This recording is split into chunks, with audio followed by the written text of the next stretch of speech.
who were dismissed and procedurally, because some of them were casuals over 10 years. They were subjected to 1-year contract and they were dismissed on the basis that they were not qualified, but they were all qualified. Now, I'm really happy with the investigation that was carried then by the committee, because I sat in all the proceedings of the committee where ENDA appeared and also the minister appeared. But I have a few reservations as far as the recommendations is concerned, because it doesn't address the real issues why I brought that statement to the floor of the House. And more importantly, the people who were laid off by ENDA. Number 2, harassment by the CEO and the executive. Madam Speaker, let me say this. The committee has commendably observed that the employees at ENDA, in their observation, had been subjected to labor malpractices, injustices, and the committee has observed that the workplace at ENDA, this is in their observation, is hostile and characterized by miscommunication, intimidation, discrimination, and general mismanagement. That is basically what I brought to the floor of the House, and thank you for that.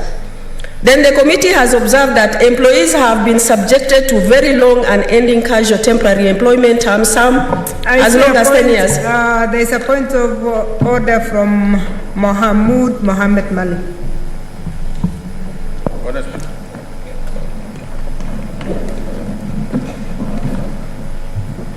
Madam Speaker, I don't intend to interrupt my good friend, Senator Procedural, but a report has been tabled by the committee. I did not see a notice of motion for the debate of that report. This is procedural. For us to start the debating a report is what we tabled, which does not actually be moved as a motion for the House to adopt or reject.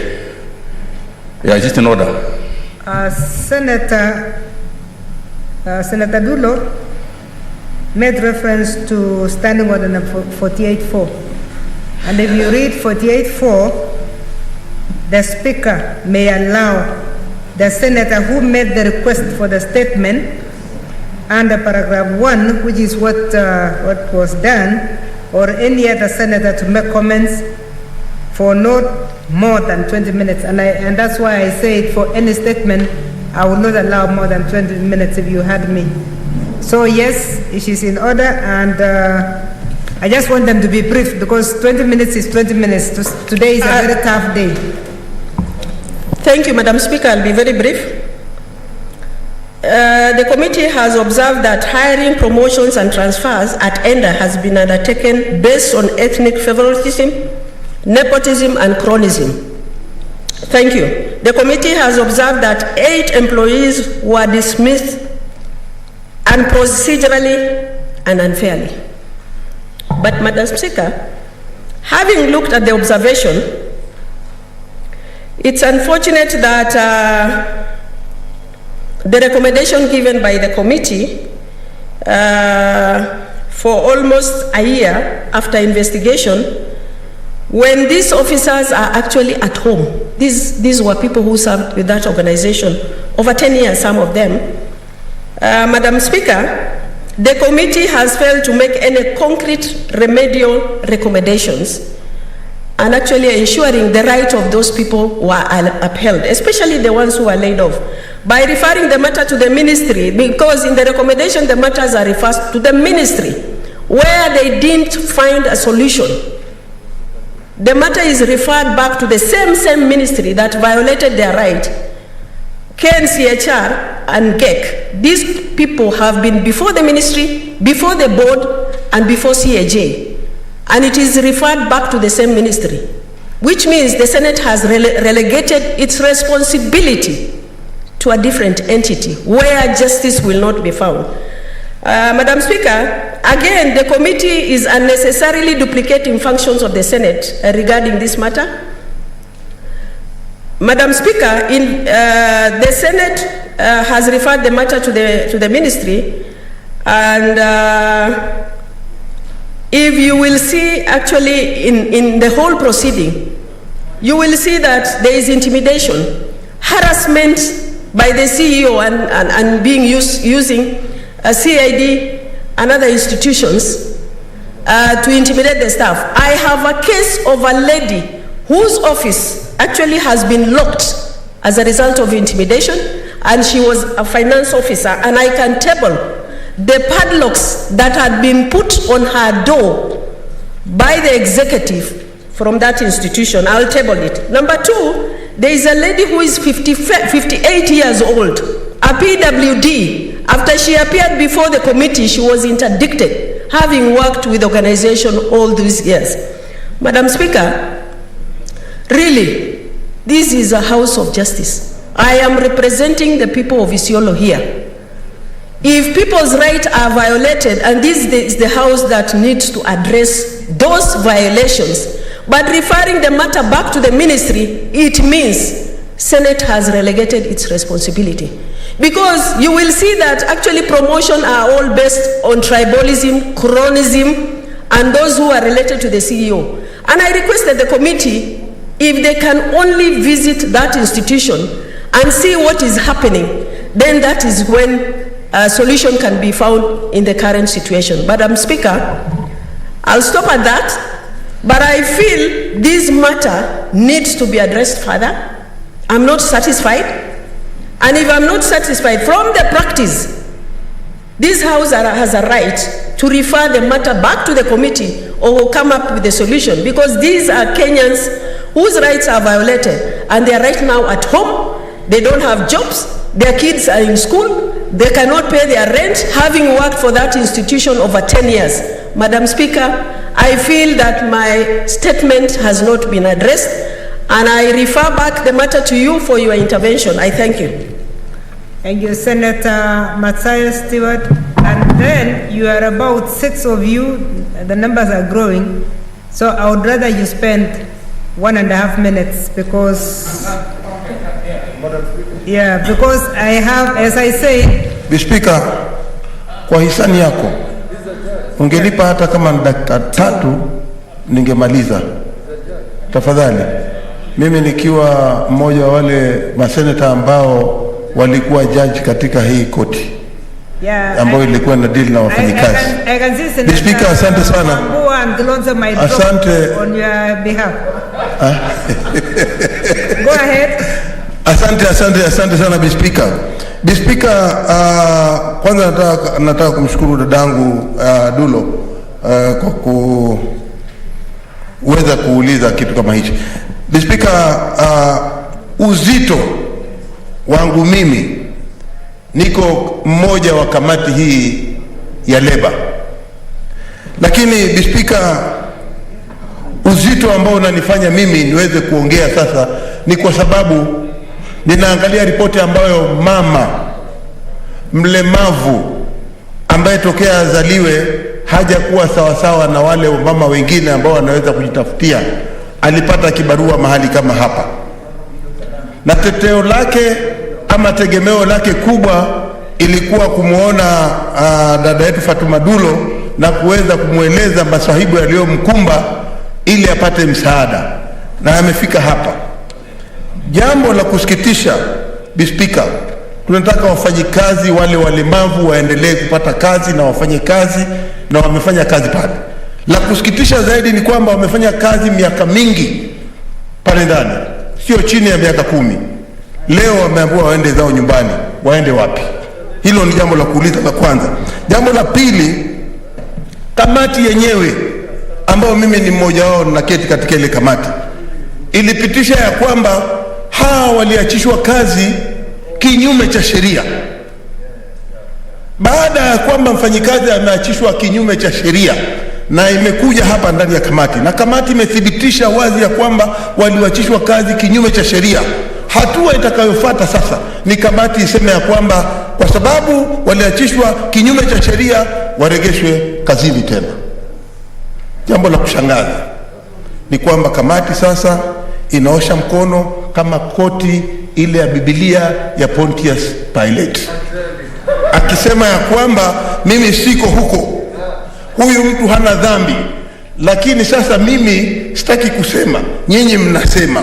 Tunawarejesha tena kwa wale watu ambao walikuwa wanataka kuadhibu. Sasa wao tegemeo lao kubwa, Speaker, ni kwamba hapa ndio watapata msaada. Sisi tunawarejesha tena katika mdomo wa simba. Kweli hawa watu watapata haki kule? Mimi naona uamuzi huo kidogo, kwa maoni yangu, for the sake of the members urudi, who may not be understanding you because you are talking very good Kiswahili. You are saying you are a member of the committee. Yes. And if you are a member of the committee, are you differing from the report? Speaker, kwa ruksa yako naweza kusema ule ukweli, na kama ukweli unenwe ni kwamba mimi hii ijapokuwa ni member wa hii committee, lakini hii sikukubaliana nayo. Huo ndio ukweli wa mambo, na ndio sababu nimesema nitapata nafasi na nitasema hapa. Siwezi kuwa hapa nikapiga makofi kwa sababu mtu amepoteza kazi na mimi hapa ninaweka kidole ninasema ni sawa apoteze kazi. Ndio mimi ninasema maoni yangu hapa ndani ya kwamba uamuzi kama huu afadhali urudi tena katika bunge hili la Senate na irudi tena katika kamati, tuchunguze vizuri zaidi ili hawa watu wapate afueni warudi kazini. Asante Speaker. Okay, Senator, I'm trying to check whether you signed against the report. Senator Mwinyi Haji Mohamed Faki. Asante Speaker, mimi pia natoa kauli yangu kuhusiana na ripoti hii. Nimeangalia kwa mtazamo fagia ripoti hii na nikaona kwamba katika mapendekezo yao, moja ni kuwa malalamiko ya walalamishi yarejeshwe katika wizara pamoja na taasisi nyingine zikachunguzwe, wakati wao waliamini kwamba bunge la Senate ndio mahali ambapo wataleta malalamishi yao kama hatua yao ya mwisho. Kwa hiyo Mheshimiwa Speaker, mimi sikubaliana na uamuzi huo, kwa sababu hiyo ni wapaka mafuta kwa nyuma ya chupa, kwa mgongo wa chupa, Mheshimiwa Speaker.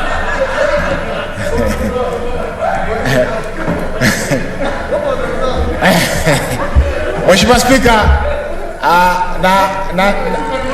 nashukuru Mheshimiwa, Kiswahili kinaendelea kusomwa. Nashukuru Mheshimiwa Mutula Kilonzo amenikosoa hapo. Lakini kwa nafikiri ni kuna point of order from Derito John Kinyua, the other Swahili orator.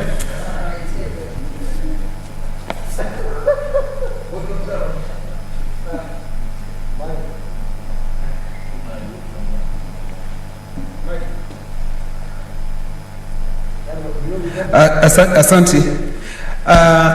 Bwana Speaker, sikutaka kuongea kuhusu hili jambo, lakini ninajua kwa nini amekosea, kwa sababu nimekuwa nikimfuatilia kwa hii mambo ya mgongo wa chupa, lakini najua kwa nini afanya makosa, kwa sababu wakati sisi tunasema mambo kwa Kiingereza bottom up, nimekuwa kila wakati nikimsikia akisema, kwa hivyo ndiposa amefanya haya makosa na namuelewa. Asante Bisi.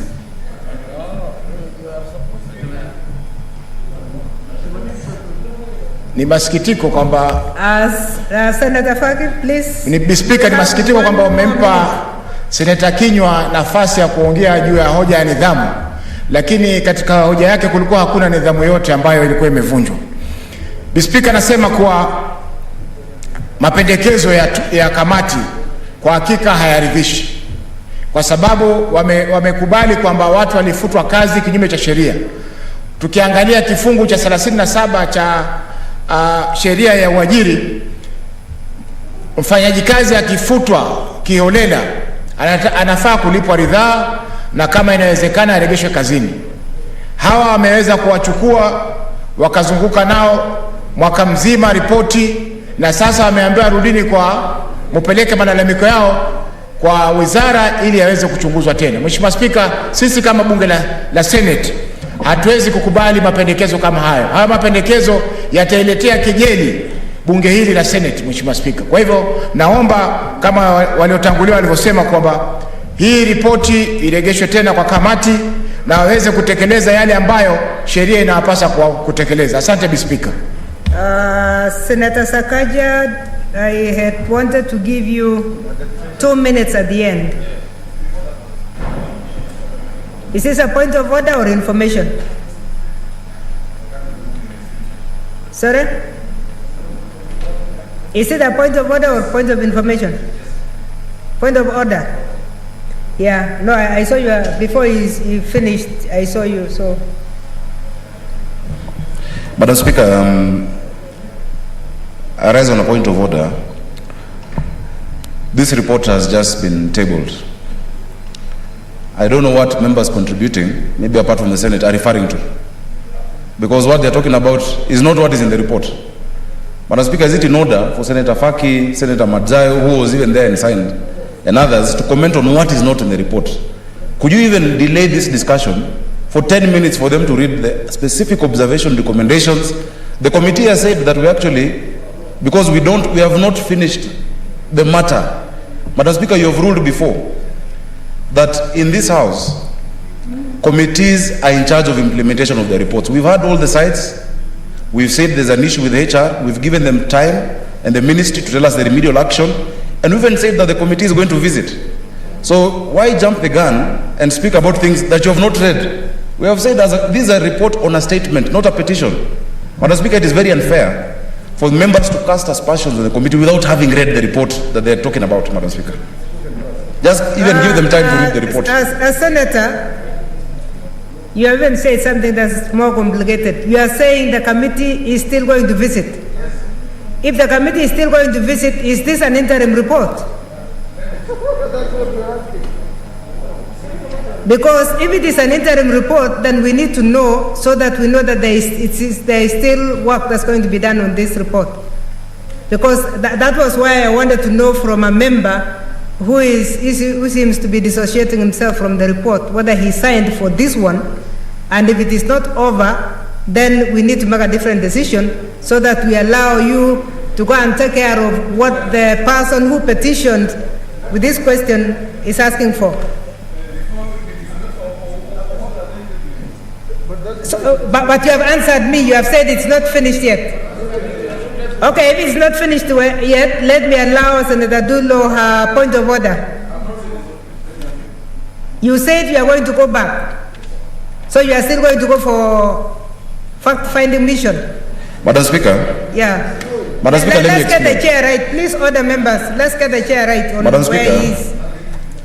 Madam Speaker, probably it would have been useful if you knew that you're going to open up the report to have allowed me to take members through it.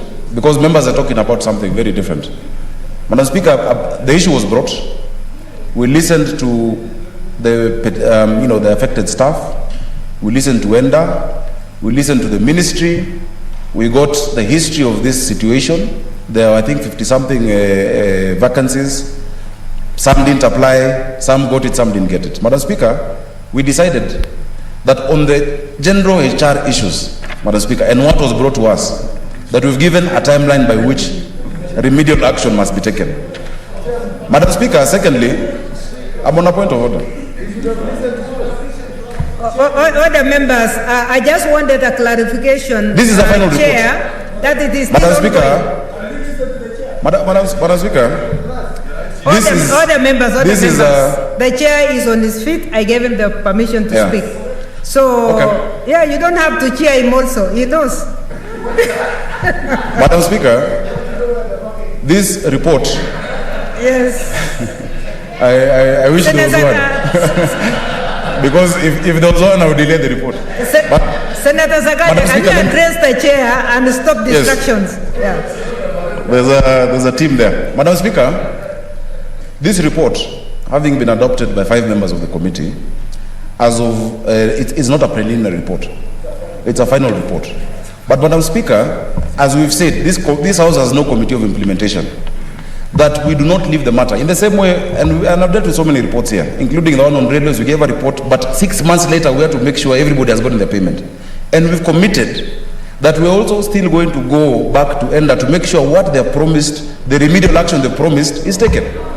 That is the report. Finally, Madam Speaker, when members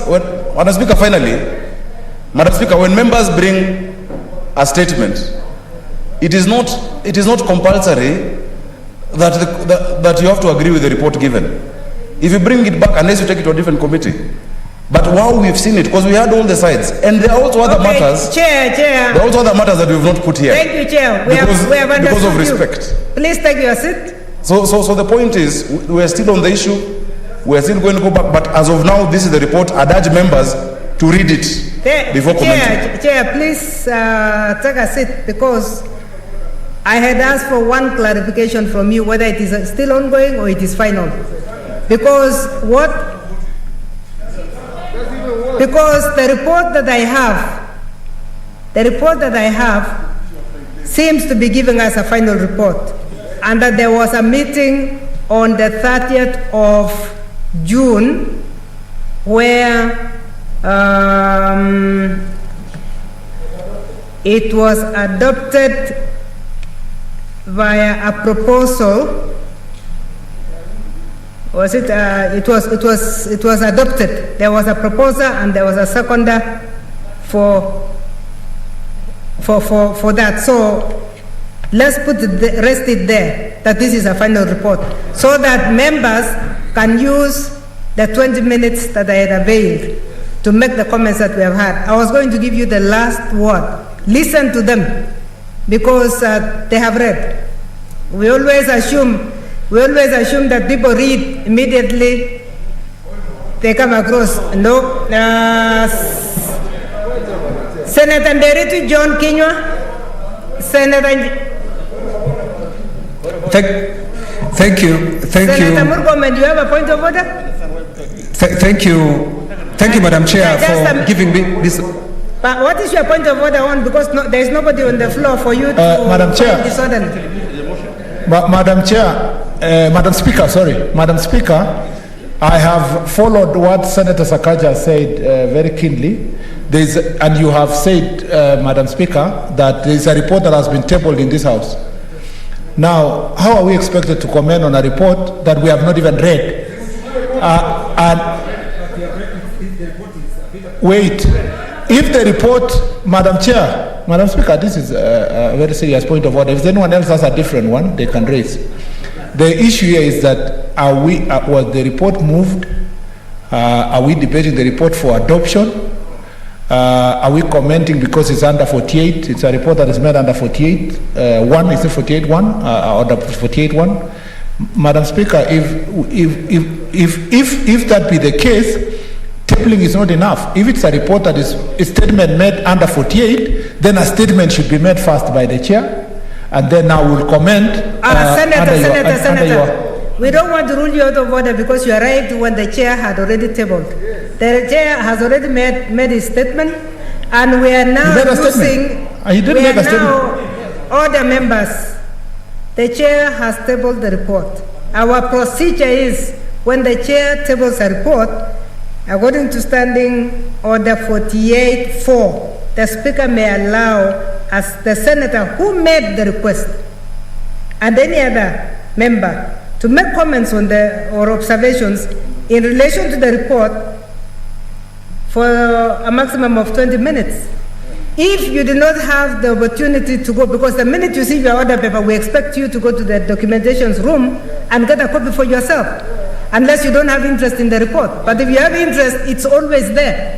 So my assumption is that any member who went and picked is aware of what they want to say. And Kenya, please, 2 minutes to finish your statement. Thank you, Madam. This is unprecedented.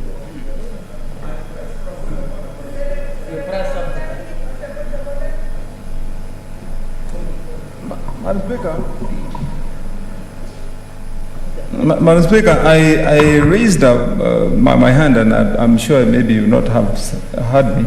On a point of order, when the chairperson was doing his presentation, Madam Speaker, because what I wanted to seek your guidance on is the chairperson of the committee in order to indeed mislead the House, because that's misleading the House in my view, when he challenges the contributions that were being made by members, while the report is here, Madam Speaker, and the recommendations made by the committee are clear.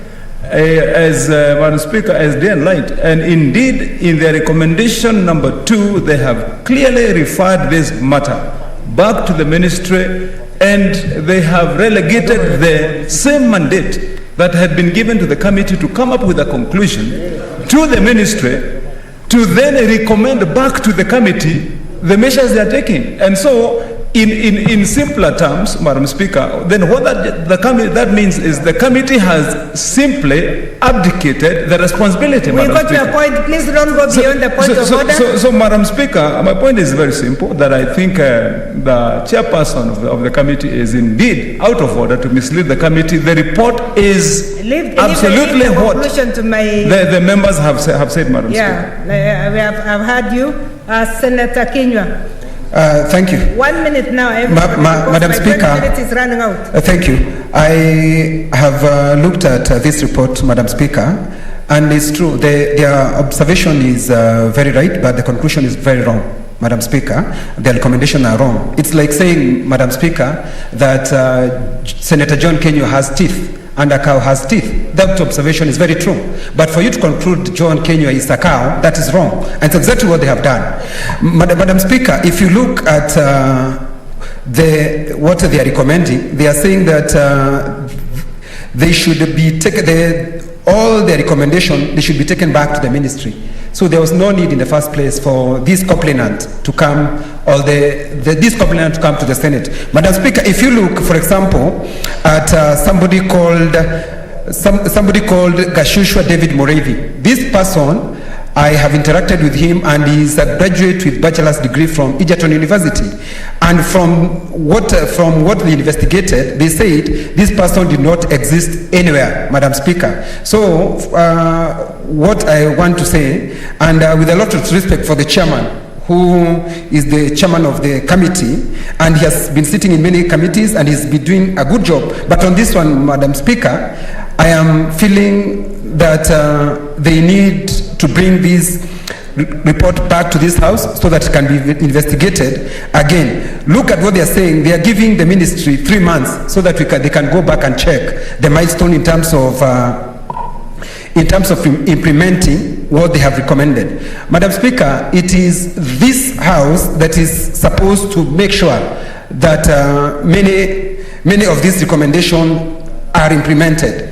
Madam Speaker, they're even saying that we don't have the capacity as Senate to micromanage the institution. Madam Speaker, we are not micromanaging that institution. All what we are doing our oversight duties. So I am concerned why but Madam Speaker, I agree. That's why many of the senators who are sitting in that committee are disagreeing with this report. Thank you, Madam Speaker. Thank you, Senator. Senator Mutula, 2 minutes. And please, I'm not taking new members on this one. I only have Senator Wambua and Senator Musuruve, 2 minutes each. Thank you. Madam Speaker, Madam Speaker, we will not mince words. This report is terrible. This is a terrible report. The committee, and Senator Kinyua has mentioned, says the ender must not be micromanaged. The minute you made that conclusion, you compromised yourselves. Completely compromised yourselves. Because we are an entity, and an entity that does oversight to public institutions. Madam Speaker, would you be surprised that the Treasury allocated this entity 406 million shillings this financial year? We are aware. Now, the 56 people who have been fired last year in 2020 were fired during COVID. During COVID. If you look at the list of people who have been fired, presupposes that there's somebody in that institution who is keen on hiring people of their own kin. Yes. It's not for nothing that they have fired people from all over the country. They have replaced them with people of their tribe. Yes.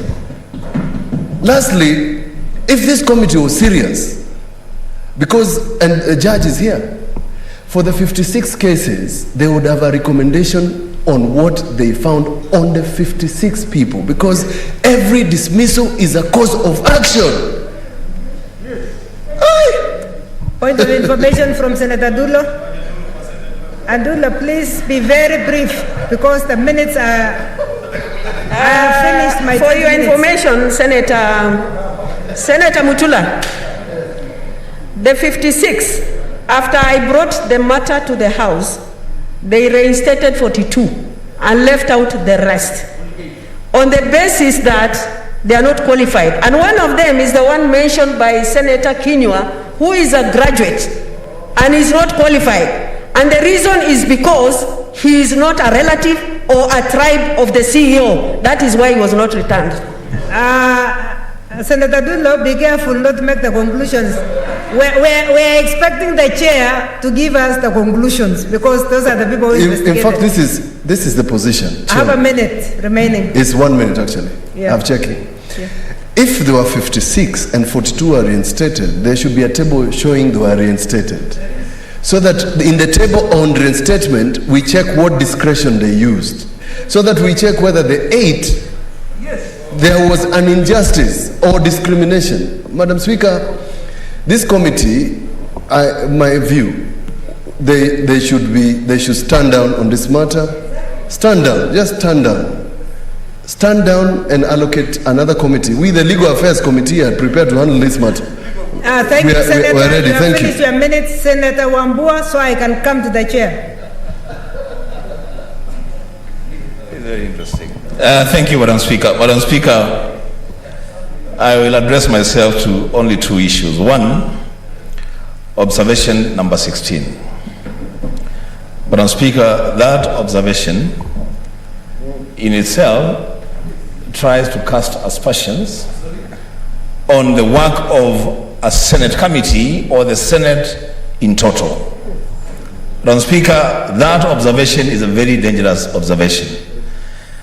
Saying that ENDA should not be seen to be micromanaged by who and on what. So, Madam Speaker, issues must be raised. HR issues in all institutions, if they arise, they must be raised, and answers should be provided to the issues raised. That does not amount to micromanaging. We're just inquiring into what's happening. Thank you, Senator. Secondly, Madam Speaker, I am of the view, very, very important view, that committee is saying that they will go back to site after 3 months. To do what? They have already made their recommendations, they have made their observations. Madam Speaker, that committee should stand down and give this job to the Legal Affairs Committee, Madam Speaker. Senator, sorry, it was not Musurube, it was Senator Mohammed who has been flicking on and off. That is the last one, then I'll come back to the chair. Madam Speaker. No. It's too late, please. Yeah. Madam Speaker, we didn't want to debate this report before, but Madam Speaker, I come from that region. ENDA is Washington North Authority, which covers 100% my county and many other counties. Madam Speaker, after the inquiry which was made by the member, I've not read the report, but I know the story of the 6 people. The 56 were actually cash for many years, and I wanted to regularize. So they asked them to apply. They applied, and those who qualified were taken, that's what we're getting. And ENDA apparently covers all the counties. Madam Speaker, we want the report to be substantively moved so that we can debate it, so that because facts come out. Because the way it's coming now, the member has moved under 48.4, which is supposed to be comment for 20 minutes. We have now been talking for 1 hour. We have debated the report actually in a very procedural matter. Madam Speaker, I think to be fair to that report and to the authority itself and also to the committee and the Senate, we need that report to be substantively moved and be tabled so that we can, because we are doing something which is very procedural now. Thank you, Madam Speaker.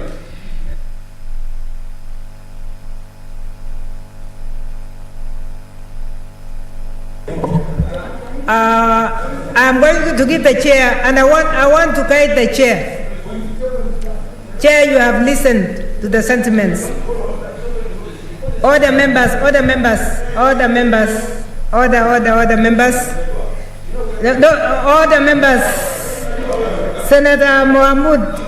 Senator Mohammed, You are Senator Mohamud.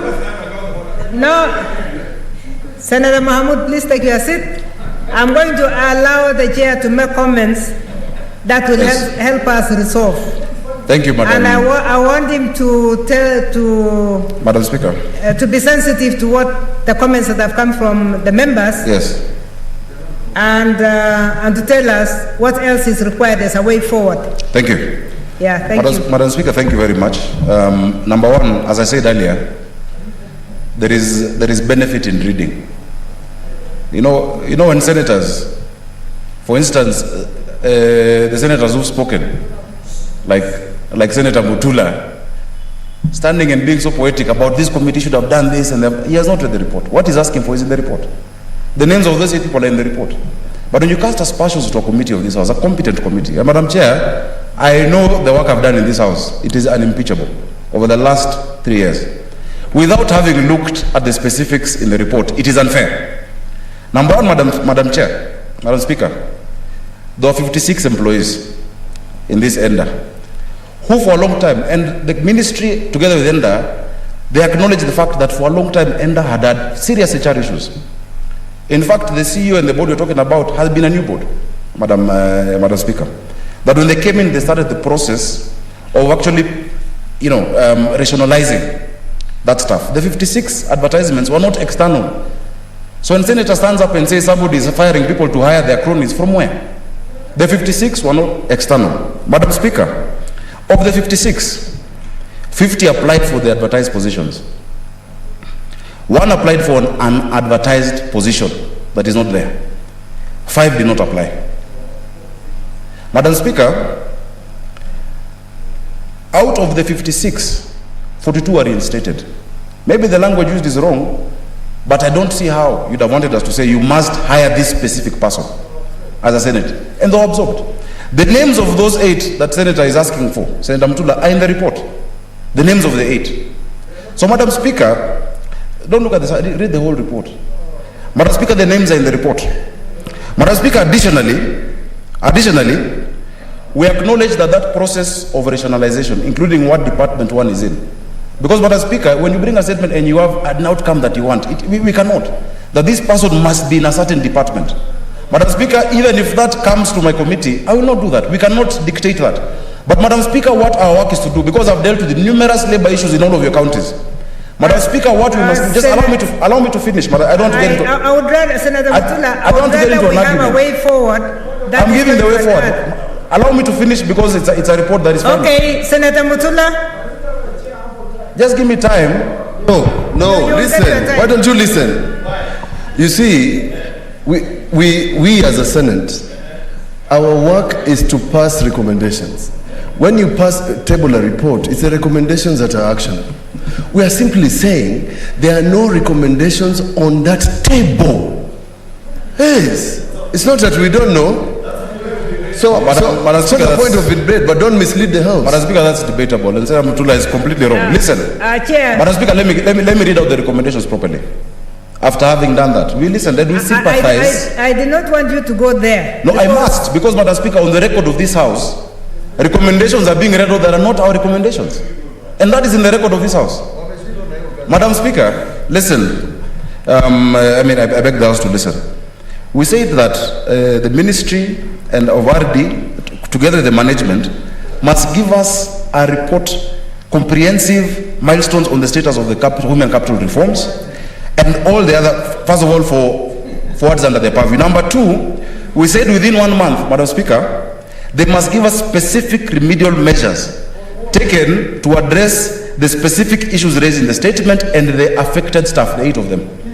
Number 3, Madam Speaker, we have commissioned the National Gender Inequality Commission and Human Rights Commission to conduct an investigation on human rights violations. When somebody comes and says that my human right has been violated like this, someone says it has been done, someone says it has not been done, we cannot take a side. It is he say and she say. Madam Speaker, this Senate must be objective. Number 3, we've said that once we've received those 2 reports as a committee, and I've gone to that county more than 3 times, once we receive that report as a committee, we shall go back to the site and we shall give further engagements and further recommendations. I I don't see what else can be done, Madam Speaker. That is the position. Thank you, Chair. That is a report understanding order 48. If there was a petition or a motion, it could have been dealt with in another manner. Thank you, Chair. Madam Speaker, and I stand on that position. Thank you, Chair. Other members. It is true that under statements, normally we don't come and move a motion to debate a report. It's only the 20 minutes that give us the leeway. Fortunately, for the 20 minutes, some members read the report, others don't read the report. Those who read the report, in most cases when you don't have time, you read the observations and you read the conclusions. So most members have read the observations and the conclusions, and that's why they're wondering why there is no strong relationship as observed by different members. I do not think, as the member who asked the question, that there was a problem in the investigations. Because in her own words, she has said the committee did a commendable job, they have given very good observations, that the conclusions were short. I want to suggest this way. We are not looking for another committee. We are going to ask the same committee, because we have found that, we have said that there are members of the committee that do not meet, that there are members of the committee that some don't seem to be in agreement. Chair, I want to strongly recommend that you sit with your committee, look at your observations. If there is any gap that you need to fill, you fill it, and then reintroduce the report back. Thank you, and thus it has been ordered. Thank you. Thank you, I have finished. Next order.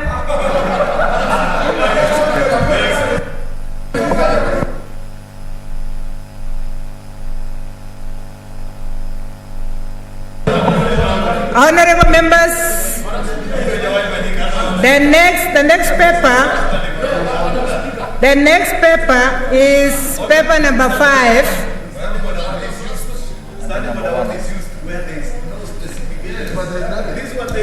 Order, members. Please take your seats, members. I would also like to inform the members, both online and the members in the House, that we are going to go into voting very shortly. And because we are going to go to voting, please do not move. Order, Senator Langat, Senator Mohamud, and Senator Jeriat. Please take your seats. Then it's over. We are not going back.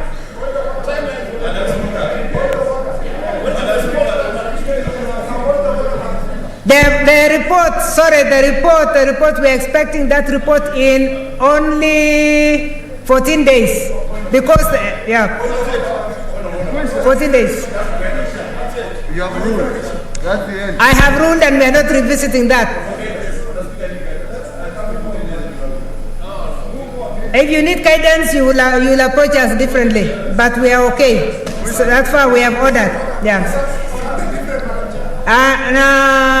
Senator Mutula, paper number 1, report on the standing committee. Is it on the same one? Why is there something else coming in between?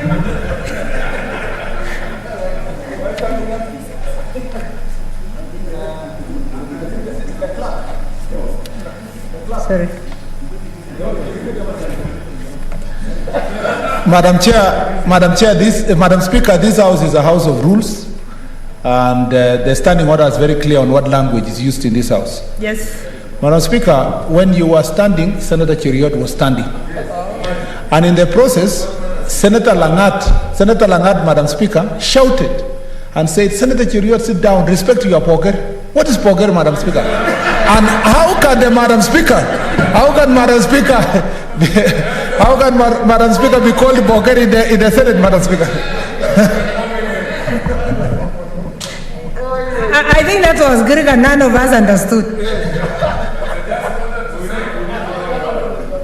Senator Lagat. What is that? Give me. Okay, thank you, Madam Speaker. Just wanted to inform Senator Murkomen not to be collecting fatigue talks that goes around the corridors and bringing into the house because they are not in record. So I just wanted to say it wasn't referring to you, neither anybody was just talking about our own things here. So I'm sorry, Murkomen. Thank you, Senator Mutula. Paper number 1, report on the Standing Committee on Finance and Budget on the Prompt Payment Bill, Senate Bills number 16 of 2021.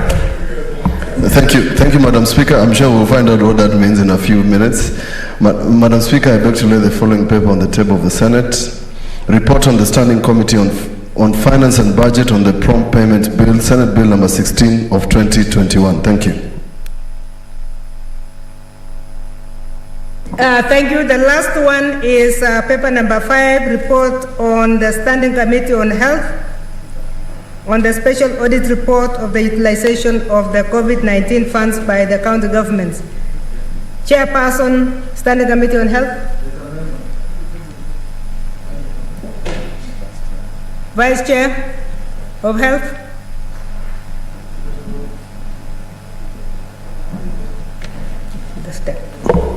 Thank you, Madam Speaker. Madam Speaker, I beg to lay the following paper on the table of the Senate. Today, the 29th of July, 2021, report of the Standing Committee on Health on the special audit report on utilization of COVID funds by the county governments. Thank you, Madam Speaker. Thank you very much. May I use my discretion to allow for the statement under 52.1, then we go to 48.1. Thank you, Madam Speaker. Madam Speaker, I raise pursuant to Standing Order 52.1. I hereby do present to the Senate the business of the House for the week commencing Tuesday, 3rd August 2021. Madam Speaker, on Tuesday, 3rd July 2021, the Senate Business Committee will meet to consider and approve business of the week. On that day, the Senate will consider bills at the second reading stage, motions on reports of various standing committees as contained in the program of Senate business. The Senate will also continue with consideration of bills, motions, petitions, and statements that will not be concluded in today's order paper. On Wednesday, the 4th August 2021, the Senate will continue with business that will not be concluded on Tuesday, 3rd August 2021, and any other business scheduled by the Senate Business Committee. On Thursday, the 5th August 2021, the Senate will continue with business that will not be concluded on Wednesday, the 4th of August 2021, and any other business. Madam Speaker, as the House is aware, the Senate has been in the process of republishing bills in line with the judgment of the High Court in Constitutional Petition number 284 of 2019. As of now, a total of 61 bills have been published.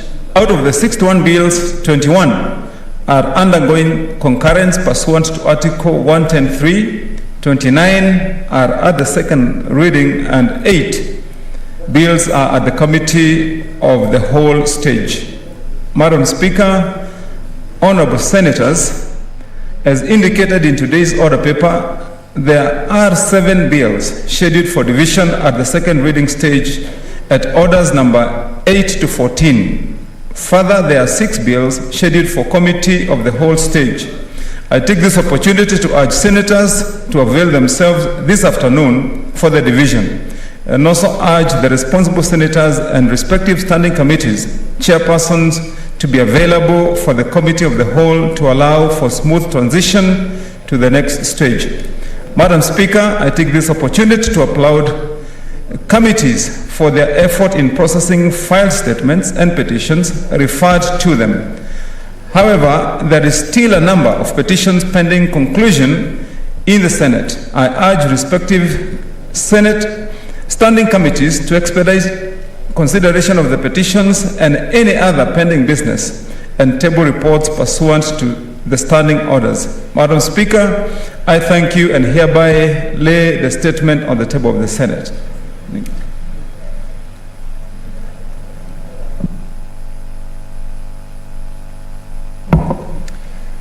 Honorable Senators, we are going to move to, we'll skip the statements for now and go for the next order because of the divisions that for the convenience of the House. So, next order.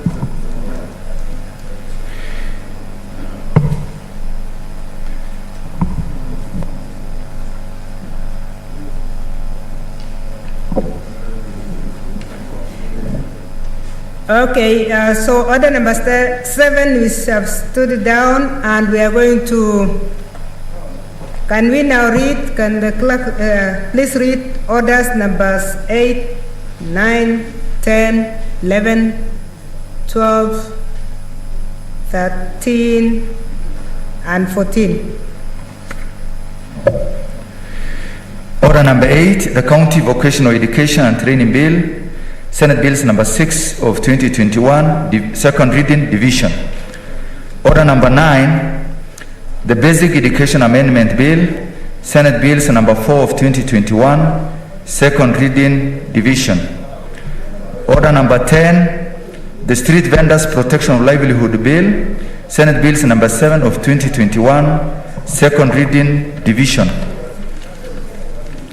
Order number 11, the Startup Bill, Senate Bills number 1 of 2021, second reading division.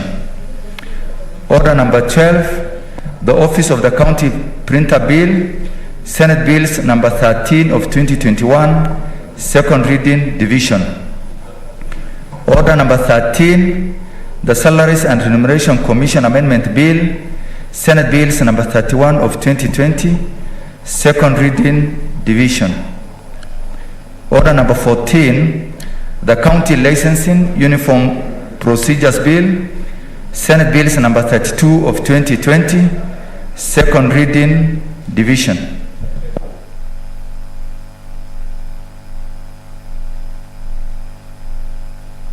Thank you. Can the division bill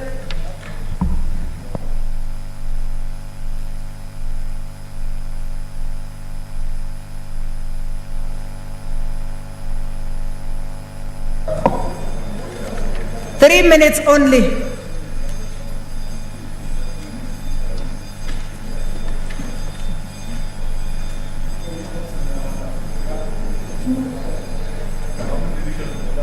Six. Yes, all at once. Yes. 7.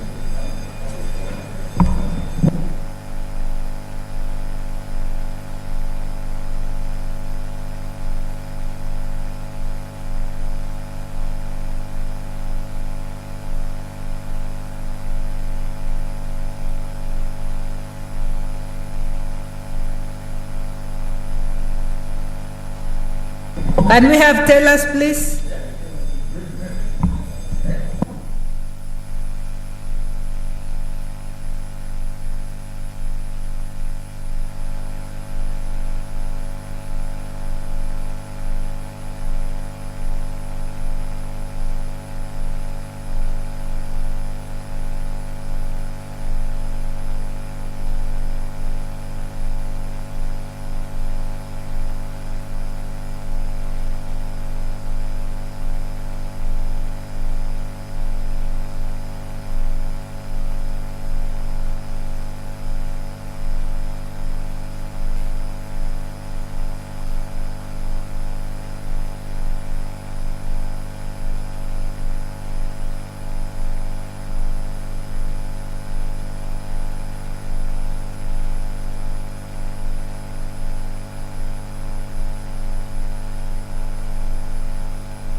Honorable senators, please take your seats.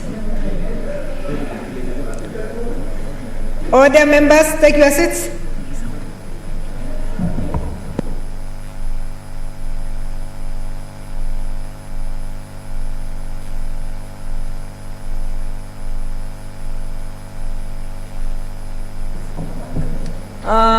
Honorable members, if you are outside, come in. We'll give you another 2 minutes bell, 2 minutes of the bell.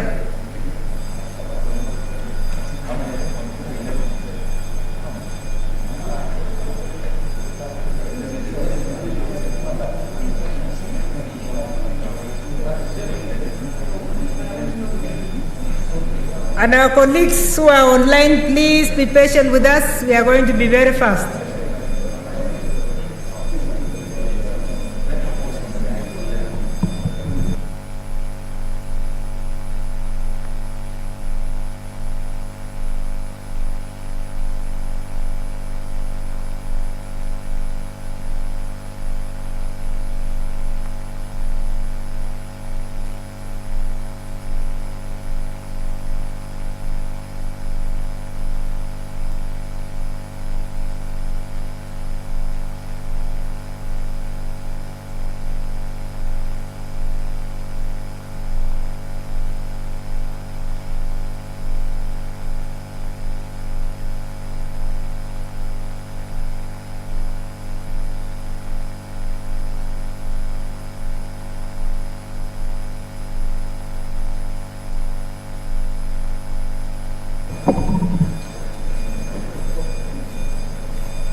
Order members,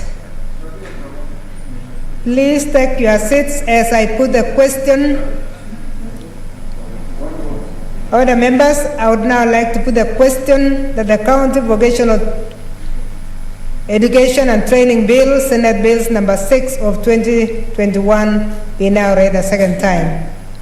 The next bill, I put the question that the Basic Education Amendment Bill, Senate Bills number 4 of 2021, be now read a second time. Third one, the Street Vendors Bill, I now put the question that the Street Vendors Protection of Livelihood Bill, Senate Bills number 7 of 2021, be now read a second time. The fourth one, I would like to put the question that the Startup Bill, Senate Bills number 1 of 2021, be now read a second time. The fifth one, I now would like to put the question that the Office of the County Printer Bill, Senate Bills number 13 of 2021, be read a second time. Next one, I now put the question that the Salaries and Remunerations Commission Amendment Bill, Senate Bills number 31 of 2020, be now read a second time. The last one, I put the question that the County Licensing Uniform Procedures Bill, Senate Bills number 32 of 2020, be now read a second time. Honorable Senators, when you vote, please vote for the 7. Vote for 7 so that we don't have to repeat. Yeah. Thank you. So voting is by roll call, and it starts right now.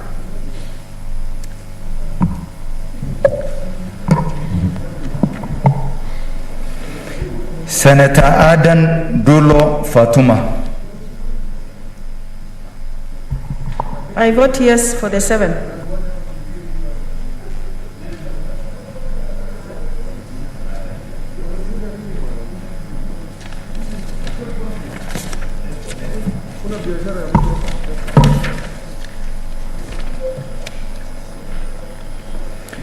Senator Ali Abdullahi Ibrahim, Wajir County. I vote yes for the 7.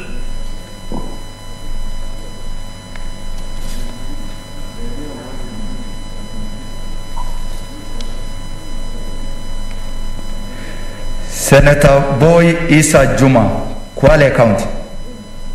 I vote for the 7.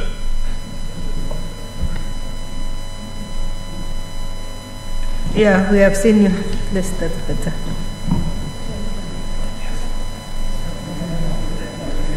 Senator Cherarkei Samson Kiprotich, Nandi County.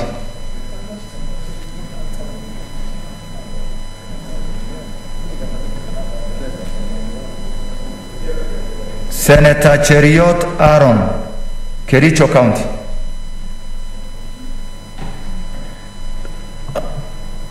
Madam Speaker, I vote yes on all the 7 bills.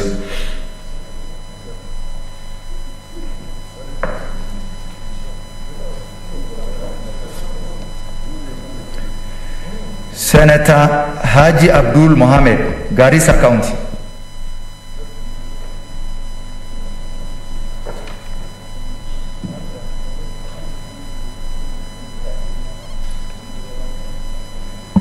Senator Hargura Godana, Marsabit County. Madam Speaker, I vote yes on the 7 bills.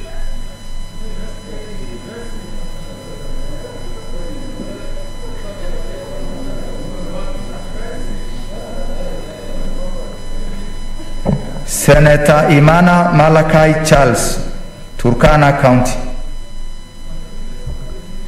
I vote yes for the 7.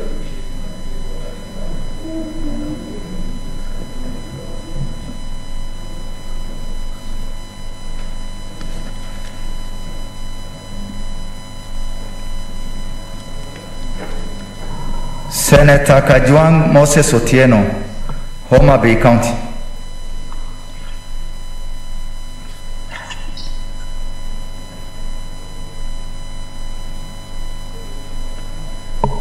Senator Kamar Margaret, Wachingishu County. I vote yes for the 7 bills.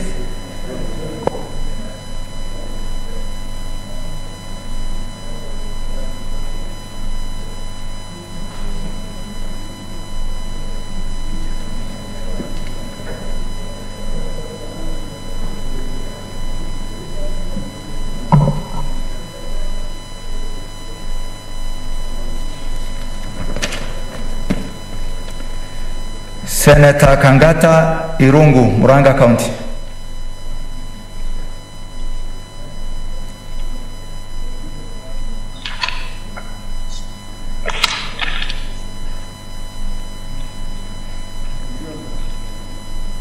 Senator Ghaniri George. Madam Speaker, for and on behalf of the great people of Vihiga, I vote yes for all the 7 bills.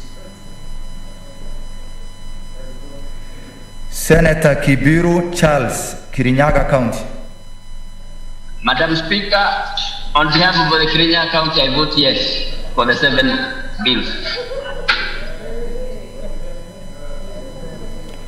Senator Kihika Susan, Nakuru County.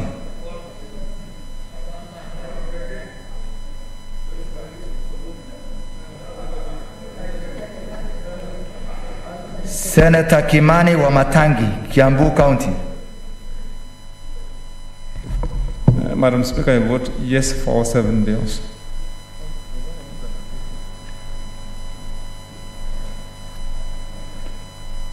Senator Kindiki Kidure, Tharaka-Nithi County.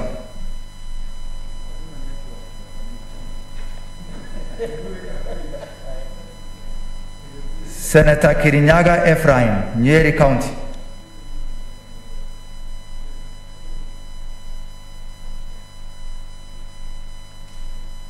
Senator Langat Christopher, Bomet County.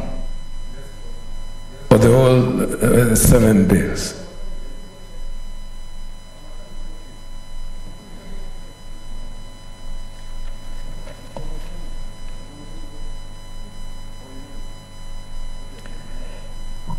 Senator Leleguel Tumbesi, Samburu County.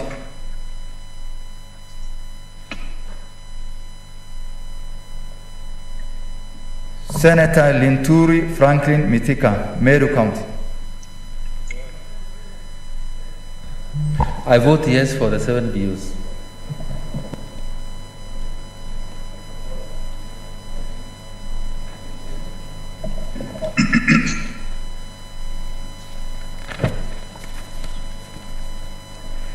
Senator Loitiptip Anwar, Lamu County.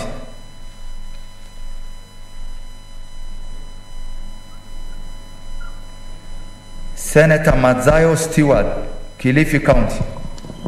I vote yes for all the 7.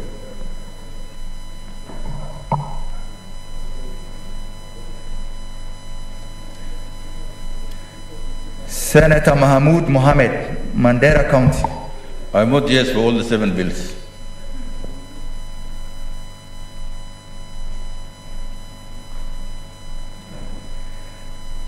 Senator Malala Cleophas Wahungu, Kakamega County.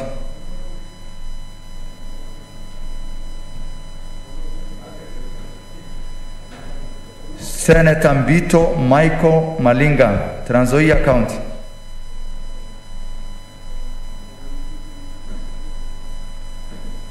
Senator Mbogo George Ochila Ayako, Migori County.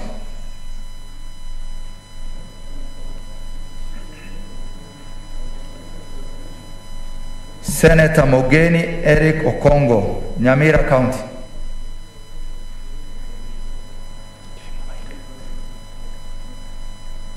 I vote yes for all the 7 bills. Thank you.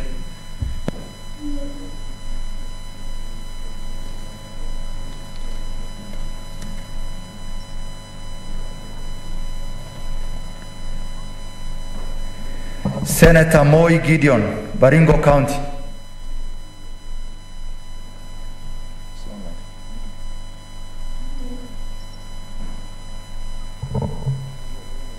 Senator Mpaye Philip Salao, Kajiado County.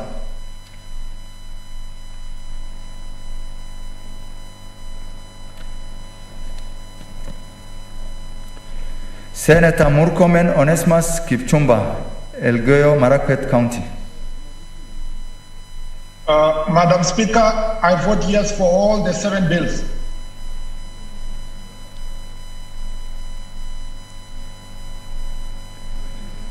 Senator Mudama Agnes Kavindu, Machakos County. Madam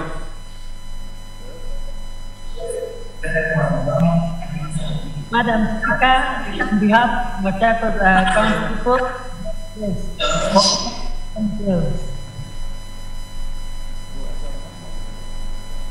She said yes. Can you hear me?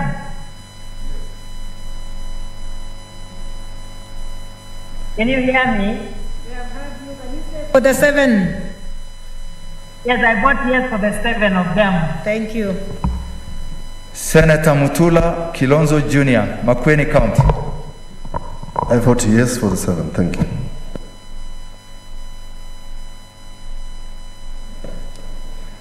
Senator Mwangi Paul Gidiomi, Nyandarua County.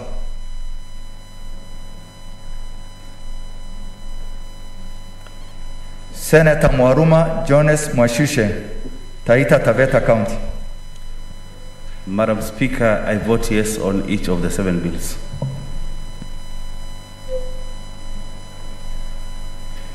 Senator Mwenyehaji Mohamed Faki, Mombasa County.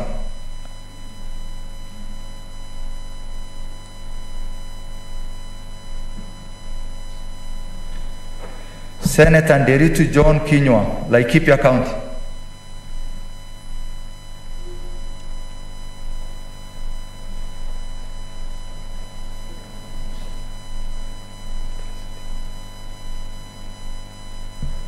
Madam Speaker, I vote yes for the 7 bills. Senator Olekina Ledama, Narok County. Madam Speaker, I vote yes for the 7 bills.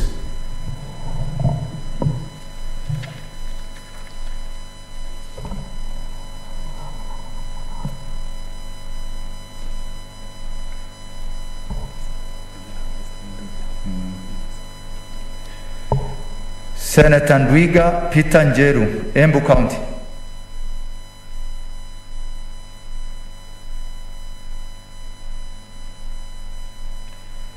Senator Ongeri Samson.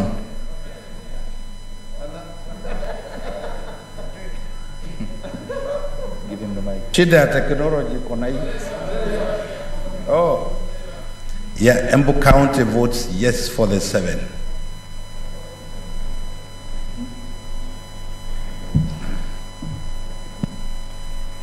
Senator Ongeri Samson, Kisii County.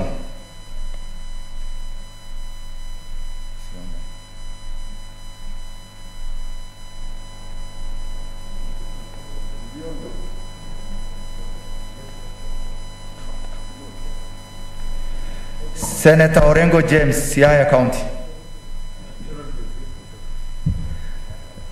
Madam Speaker, I vote yes for 7 bills, the 7 bills.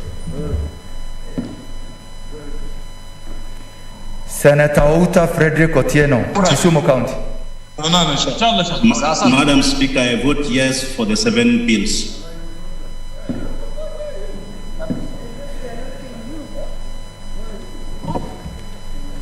Outa, we cannot see your face.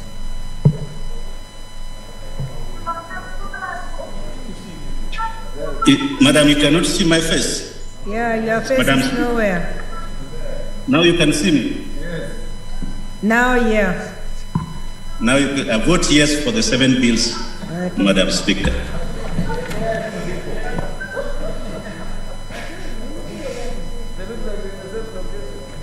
Senator Fogisio Samuel, West Pokot County.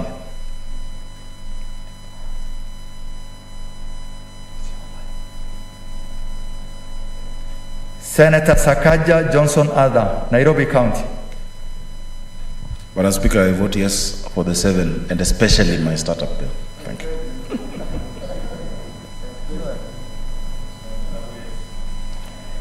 Senator Wako Siswila Amos, Busia County.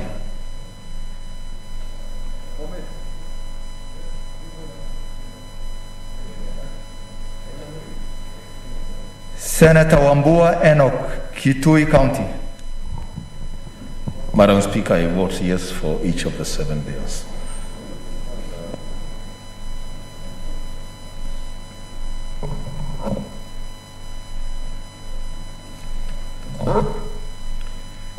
Senator Wario Golich Juma, Tana River County.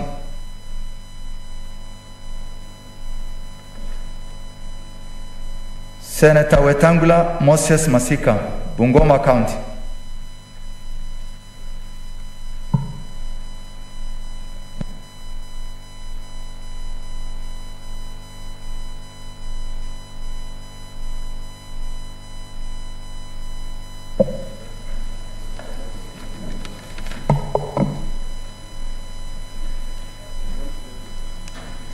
Senator Cherarkei Samson Kiprotich, Nandi County.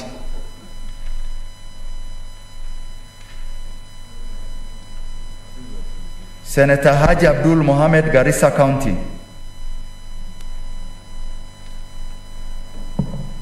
Senator Kajwang Moses Otieno, Homa Bay County.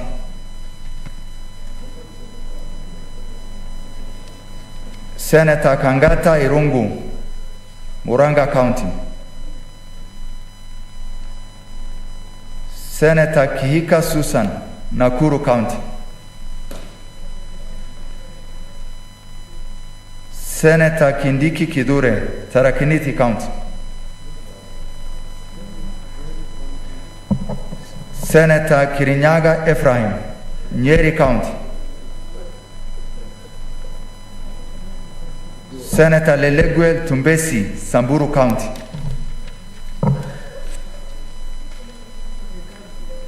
Senator Loitiptip Anwar, Lamu County.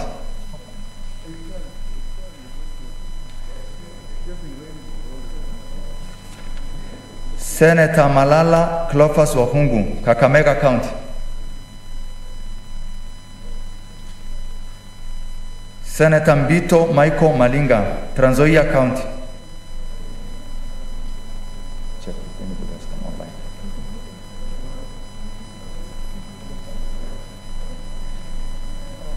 Senator Mbogo George Ochilo Ayako, Migori County. Senator Moi Gideon, Baringo County.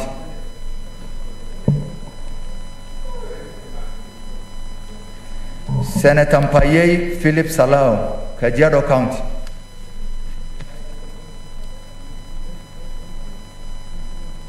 Senator Mwangi Paul Gidyomi, Nyandarua County. Senator Mwinyi Mohamed Faki, Mombasa County.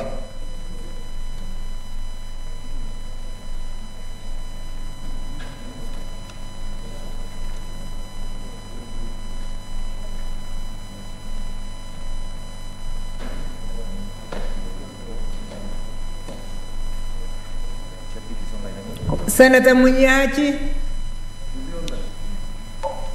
Madam Speaker, I vote yes for the 7 bills. Can we see your face? Yes. Is that you? Yeah, it's me. Okay, thank you. Thank you. Senator Ongeri Samson, Kisii County. Senator Ongeri, you're not online? He was here a while back. Senator Pogisho Samuel Losron, West Pokot County.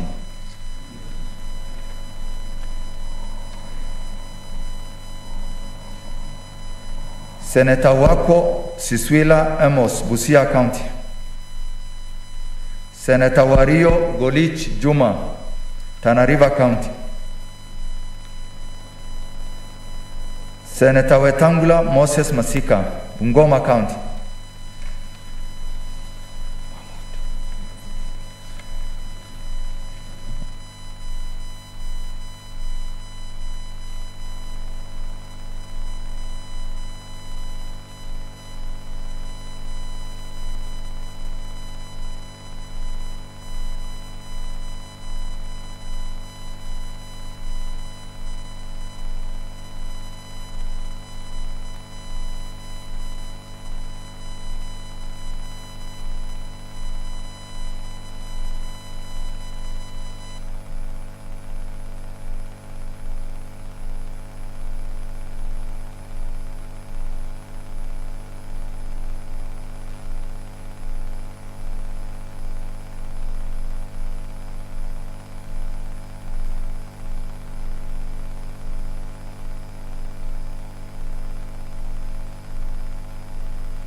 Honorable Senators, the results of the voting is as follows. For the County Vocational Education and Training Bill, Senate Bills number 6 of 2021, ayes 27, nays 0, abstentions 0. The ayes have it. A bill for an act of parliament to provide a framework for the establishment of systems for the administration of training in vocational education and training within a county and for connected purposes. Thank you, Honorable Senators. The second vote was on the Basic Education Amendment Bill, Senate Bills number 4 of 2021, ayes 27, nays 0, abstentions 0. The ayes have it. A bill for an act of parliament to amend the Basic Education Act and for connected purposes. Honorable Senators, please take a seat, Senator. Honorable Senators, the next bill is on the Street Vendors Protection of Livelihood Bill, Senate Bills number 7 of 2021. Ayes 27, nays 0, abstentions 0. The ayes have it. A bill for an act of parliament to provide a legal framework for the recognition, protection and regulation of street vending in Kenya, the identification of minimum standards for street vending and for connected purposes. The next bill we voted on, Senators, is the Startup Bill, Senate Bills number 1 of 2021.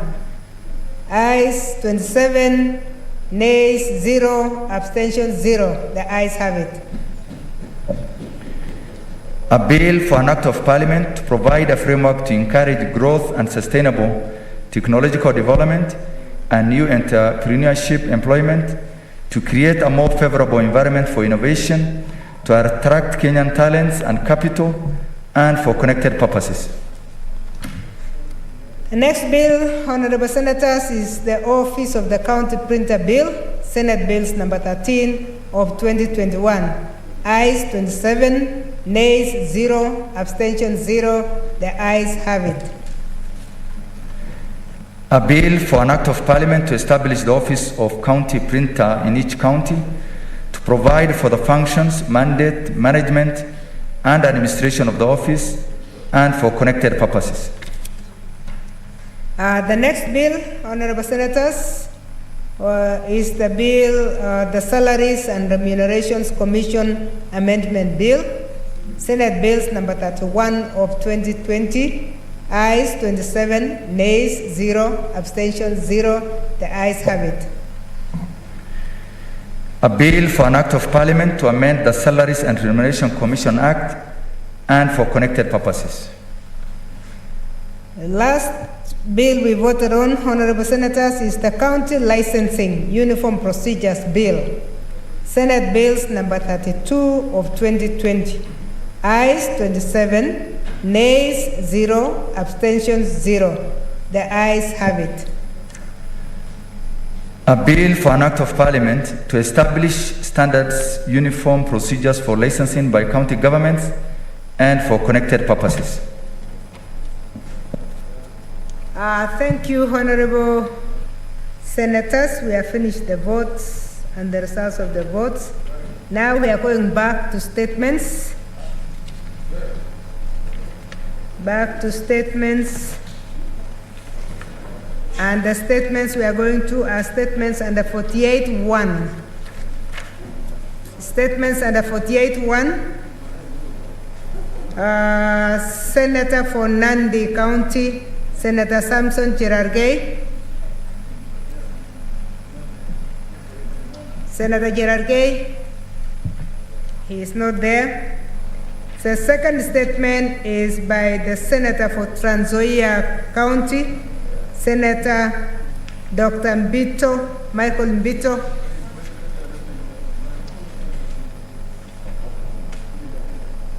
He is not here. The third statement is by the Senator for Bomet County, Senator Dr. Christopher Langat.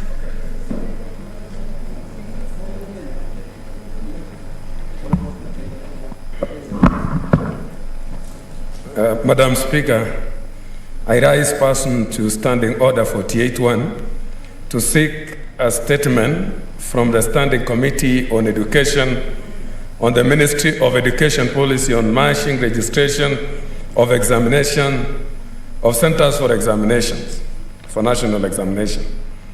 In the statement, the committee should apprise the Senate on the criteria developed for the marching registration of the centers for examination in secondary and primary schools to a minimum of 40 candidates per center. Number two, the committee should state whether factors such as a distance between home states and schools, whether elements, geographical features, and cultural activities were considered in developing the criteria. Number three, explain the reasons behind the policy and its implications on schools, especially in hardship and marginalized areas that may not raise the required number of 40 students in order to be considered and registered as examination centers. 4, inform the Senate whether the ministry engaged relevant stakeholders before coming up with the criteria. And lastly, number 5, Madam Speaker, the committee also should outline measures, if any, that the ministry will put in place in facilitating the ease of movement of candidates to the aforementioned examination centers. Thank you, Madam Speaker.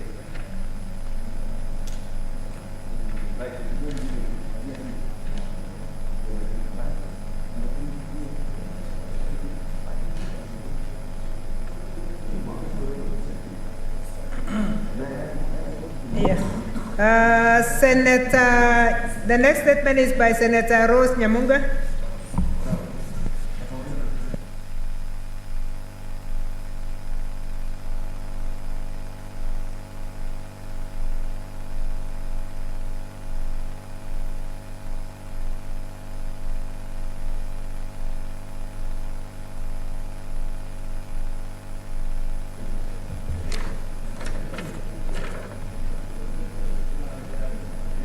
Madam Speaker, I rise pursuant to Standing Order 48-1 to seek a statement from the Standing Committee on Roads and Transportation regarding risk posed by floods in Ahero Junction, Ayueyo Kolunga section of the newly constructed Hispania Kisii Ahero A1 road. In the statement, the committee should, 1, explain whether the contractor took necessary measures to mitigate against risks posed by possible flooding of the Hispania Kisii Ahero Road, which cuts through the flood-prone areas of Ayueyo and the whole of Nyando sub-county. 2, find out whether the road's drainage system can adequately channel flood waters away from the road without endangering people's lives or neighboring homesteads, following the Meteorological Department warning of heavy rainfall beginning mid-August 2021. And 3, state the impact the road has on the general drainage of the flood-prone area of Nyando where it cuts through. I thank you, Madam Speaker.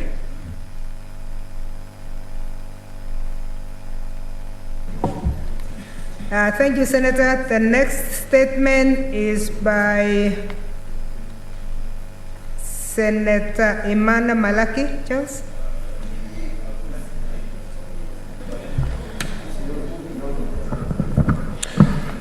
Senator Maruma, we have said there is no writing for now. What was your intervention on?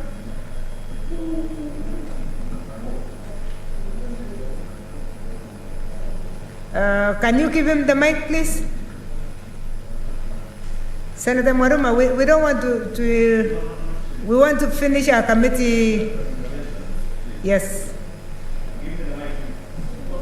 Come forward. Thank you, Madam Speaker, for this opportunity. Dr. Rose Nyamunga has requested for a statement from the Committee of Roads. And I want to ask for a direction because 3 months ago, Madam Speaker, I had requested for a statement from the same committee on a road from Njukini to Ilasit, which is supposed to be tarmacked, and 3 months down the line, Madam Speaker, I have not received any response. Can you give direction on how that statement, Madam Speaker, is supposed to be prosecuted? Thank you, Madam Speaker. Thank you, Senator. Chairs of committees, I think we have said it now and again that when members ask for statements, they really want responses. And I want to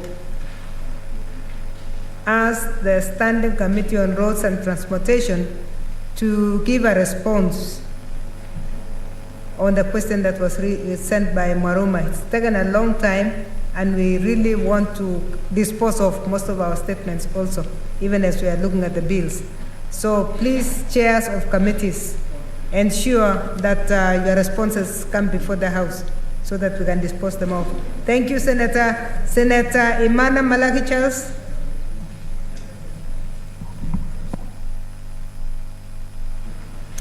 Thank you, Madam Speaker. I rise pursuant to Standing Order 48-1 to seek a statement from the Standing Committee on National Security, Defense and Foreign Relations on the illegal construction by residents of West Pokot County at Kakore in Turkana County. In the statement, the committee should, 1, investigate allegations that the leadership of West Pokot County has sanctioned the ongoing illegal construction at Kakore in Turkana County by residents of West Pokot through procuring and supplying them with building materials to erect buildings on land that does not belong to them. 2, explain the reasons for the reluctance by agents of the national government in Turkana to take action as the illegal constructions are going on, posing a threat to the delicate peace process in the region. And 3, outline the measures put in place by the ministry, if any, to avert possible eruption of clashes among locals from both communities over the ongoing construction in the disputed area. Thank you, Madam Speaker. The next one is by Senator Alake Abshiro. Abshiro is not here, so Senator of Narok, Senator Ladama Olekina. Madam Speaker, I thank you. Before I give this statement, I do so with a very painful heart, because this involves the eviction of our people, pastoralists in Laikipia. This is a matter that we've been dealing for many years. Madam Speaker, I rise pursuant to Standing Order number 48-1 to seek a statement from the Standing Committee on National Security, Defense and Foreign Relations regarding the threats by the Cabinet Secretary for Interior and Coordination of National Government to forcefully evict pastoralists from parcels of lands in Laikipia County. In the statement, Madam Speaker, the committee should explain the reasons behind the 7-day ultimatum issued by CS Matiang'i requiring herders to leave grazing lands in Laikipia County or be forcefully evicted by government security apparatus. Madam Speaker, in the statement, the committee should state whether the national government will provide alternative grazing land for the affected pastoralists ahead of the impending eviction as proclaimed by the Cabinet Secretary. Number 3, inform the House on the progress made in addressing historical injustices that led to locals being dispossessed of their land by colonialists and powerful Kenyans leaving locals with very little land to graze their animals. Madam Speaker, number 4, explain why expired leases for ranches in Laikipia County have continued to be renewed without portion of land being excised from the ranches for community benefit, thus exacerbating conflict in a pasture-stressed area. Number 5, state the impact of the livestock offtake program proposed by the Cabinet Secretary of Interior on the livelihood of the pastoralist communities in the areas targeted as a way of using pressure on pasture.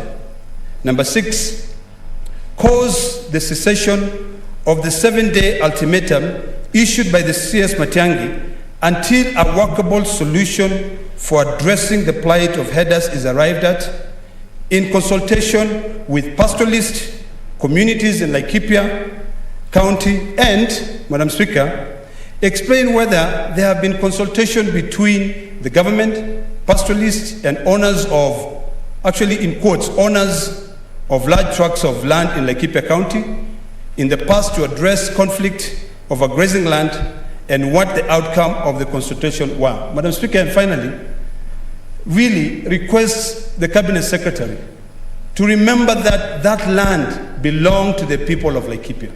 And also our families spread across from Narok, from Samburu, from Laikipia. So when you tell people that they leave within 7 days or will send the entire army and the entire police to go and evict them, it is really causing a lot of pain. Don't digress. So, Madam Speaker, I will not digress, but I thank you for allowing me to make this statement, because this is a very painful statement, and I hope that the security on the Committee on Security will deal with this matter urgently, because it will affect thousands and thousands of people.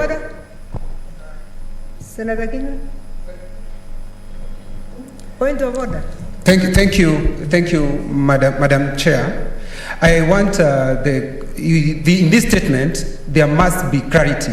The Cabinet Secretary was in Laikipia yesterday. He did not talk about evicting pastoralists. He was very clear. He said illegal grazers. Madam Speaker, in this country, we are ruled, no, we are governed. We are not debating it. We are not debating, Mr. Speaker. I'm just putting for the purpose of the committee, so that the committee can get the gist of the matter. Okay. And when we are talking about illegal grazers, Madam Speaker, in this country, we are governed by the rule of law. Thank you. It's going to come as a report. Madam Speaker, I just wanted to make it very clear that in Article 61, the classification of land, we have public land. Honorable Senator, we don't want to work for the committee. These chairmen are very able.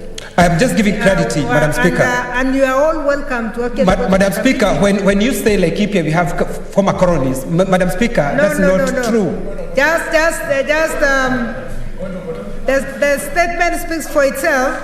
And I want him to wind up because in fact we will not allow any writing on this one. Point of order. So no writing. Madam Speaker, do I proceed or you allow point of orders? What's the point of order, Wambua? You don't have a card, Senator Sagaja?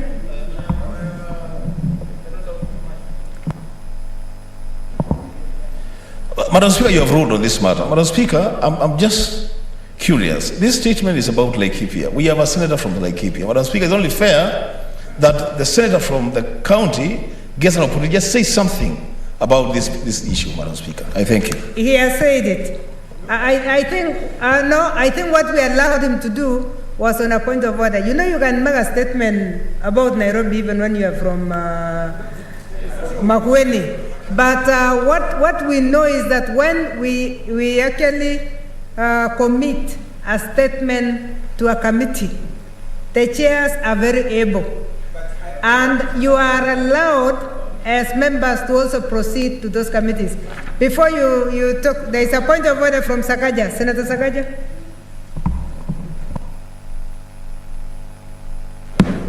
As a point, Madam Speaker, just very briefly, you know, in this house, yes, I'm on a point of order. Yes. In this house, we have 47 senators elected to represent counties. And then we have 20 who are nominated to represent special interest. And they're all very important.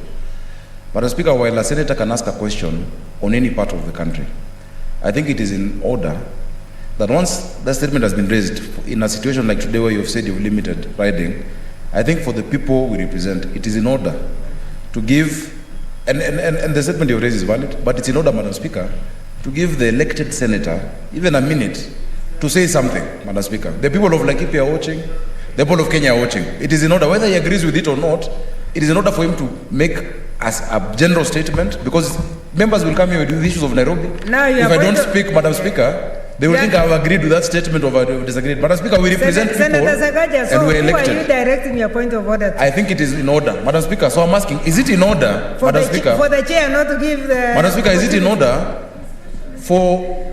no, not a decision. Is it in order, Madam Speaker, for us to go against Article 96 that gives us mandate to represent our counties by not allowing us to comment on issues of our counties, Madam Speaker? Is that really in order? I think I now seek your indulgence to allow Senator Kinyua, whether he agrees with it or not, to also say something, whether it's giving committee context, not to send him to the committee. Honorable Senators, Senator Kinyua was on the floor. He requested to give a point of order because there is no other entry, and I allowed him the entry of point of order so that he tells us what's not in order. He has said what is not in order is the content, the question of pastoralists or illegal grazers. And we are very clear on that one. So please allow him to finish, because he is speaking and you are saying you want him to be given to speak. Yeah. So can you wind up, Senator? But we don't want to debate a report that has not come before us. I'm not debating. I'm just I'm putting it in context, the way it's supposed to be. Madam Speaker, I am seeing from this statement, and what we are talking, what the Cabinet Secretary said is that illegal grazers will be evicted from Laikipia.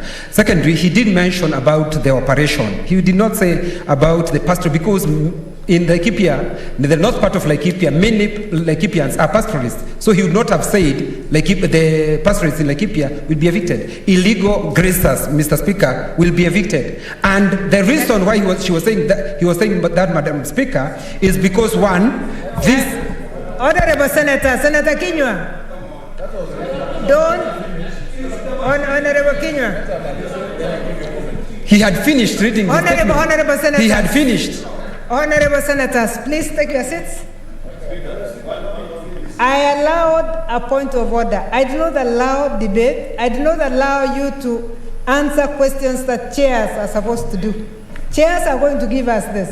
And if you have any information, by the way, you are free as a senator to join the committee and to give them better information. So let's not dwell on the content. Something is we supposed to. Let's not dwell, because you are going to go to the chair of National Security, Defense and Foreign Affairs and give your information.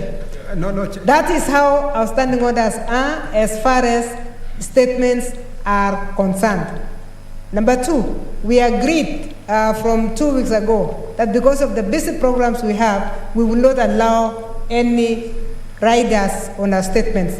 So I think I want to close it at that, so that, but yet he had not finished. He had finished reading the statement, unless you want to comment. What I said is, Chair, Senator Olekina, when you present a statement, you are not supposed to qualify by anything, because you have a right to go to the committee to give further information and to raise other issues. Thank you. I thought you had read number 7. Read number 7. Finish number 7. He had read it. Madam Speaker, he had read it. You understand the problem. When you stand here and comment on... You have a copy. Madam Speaker, you have a copy. I want Madam you Speaker, to read number 7. Madam Speaker, the reason why I raise that is because what is being said by the Honorable Senator is not what is there. Can I read number 7, Madam Speaker? Can you read number 7? Yes. Can you read number 7? Can you read number 7? Madam Speaker, just in case all of us missed number 7. Why don't you, can he finish his statement? Can he finish his statement? You don't want him to read number 7? Okay. Mr. Speaker, hoja yangu ya nidhamu ni kwamba yule aliyeleta ile statement ni Mheshimiwa Senator Ledama Olekina. Yes. Amelileta swali hili ama statement hii na uchungu sana ambao unahusikana na Masai, na yeye mwenyewe akiwa ni Masai. Tunaelewa kwamba Masai wanatoka no, that is not in order. Nataka kuongea basi. That is not in order. Sawa. Nauliza Jeni Haki yule mwenye kutoa ile statement ambaye ni Masai na yeye. No. You are out of order. Mr. Speaker. Now you are out of order. Please take your seat. Take your seat, Senator. Take your seat. Nitageuza. Take your seat. Mr. Speaker, tafadhali niruhusu nimalize. No, take your seat. Tafadhali nakusihi niruhusu nimalize. Take your seat first. Take your seat. Take your seat. Senators, honorable senators, you don't give out of... What is out of order when I'm on my feet? There is nothing out of order. What I'm saying is that if you have a point of order, let it...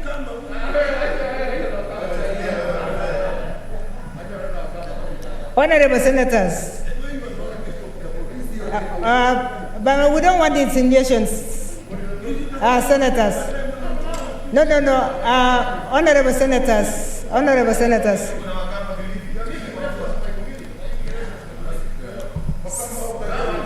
Senators, our rules are very clear on statements.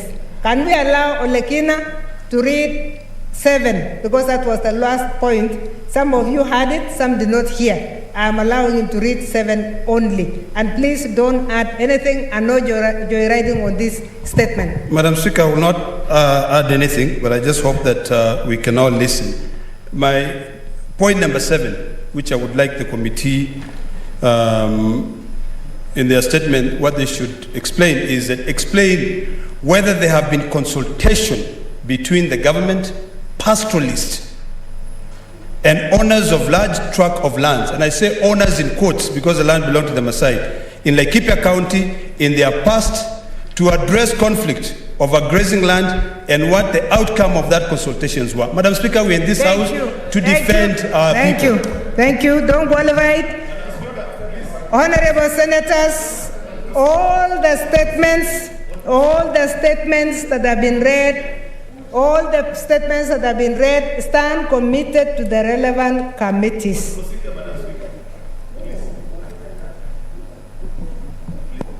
Yes, Keriot.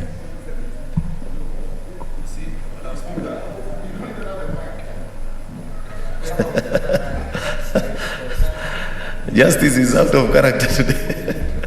Madam Speaker, I need your attention, Madam Speaker. Madam Speaker, I need your attention because Senator Sakaja raised a very important matter that I thought you'd rule on. That's why I wanted to remind you to give direction on it. It is something that I have seen recur severally, where a senator raises a statement on an issue that is in another senator's jurisdiction or the people that they represent.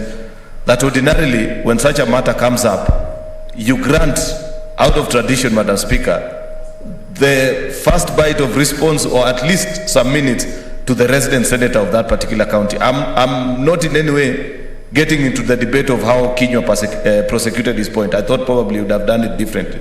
But on that particular point that Senator Sakaja raised, would it be important that you dispense off with that matter, Madam Speaker, because I've seen it recur severally, and I think it's something important that as a Speaker you need to give guidance. Okay. Senator Jeriot and all senators, our statements are guided by Part 11 of our standing orders. And when you look at that, it does not confine you to your county. I think that should come out very clearly. Both statements under 47 and 48, in fact, some statements are of general national interest. So you can actually make a statement in the way you wish. When the statements have been given, especially the ones under 48, which is that's a relevant clause that we have, they stand committed to the committees. when the committees are investigating, you are free. Any senator is free to go and give any information that you feel like giving.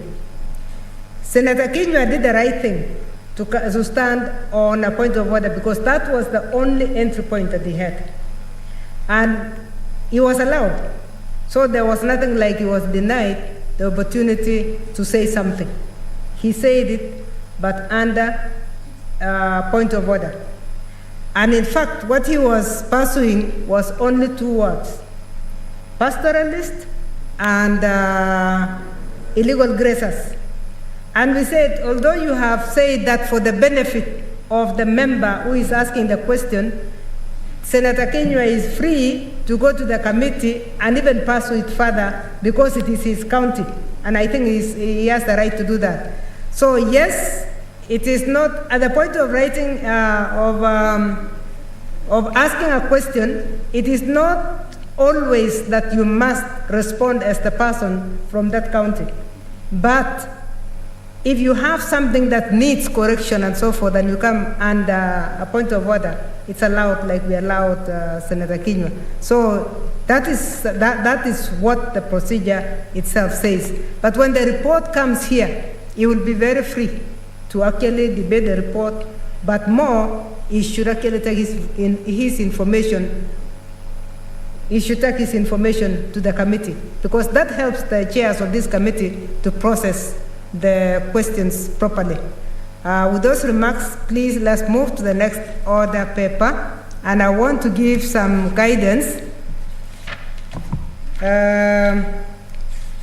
that we are going to reorganize the business of the House.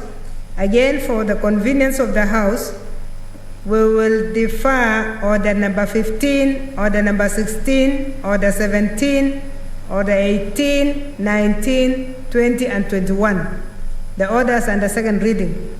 And then we'll proceed straight to the committee of the all.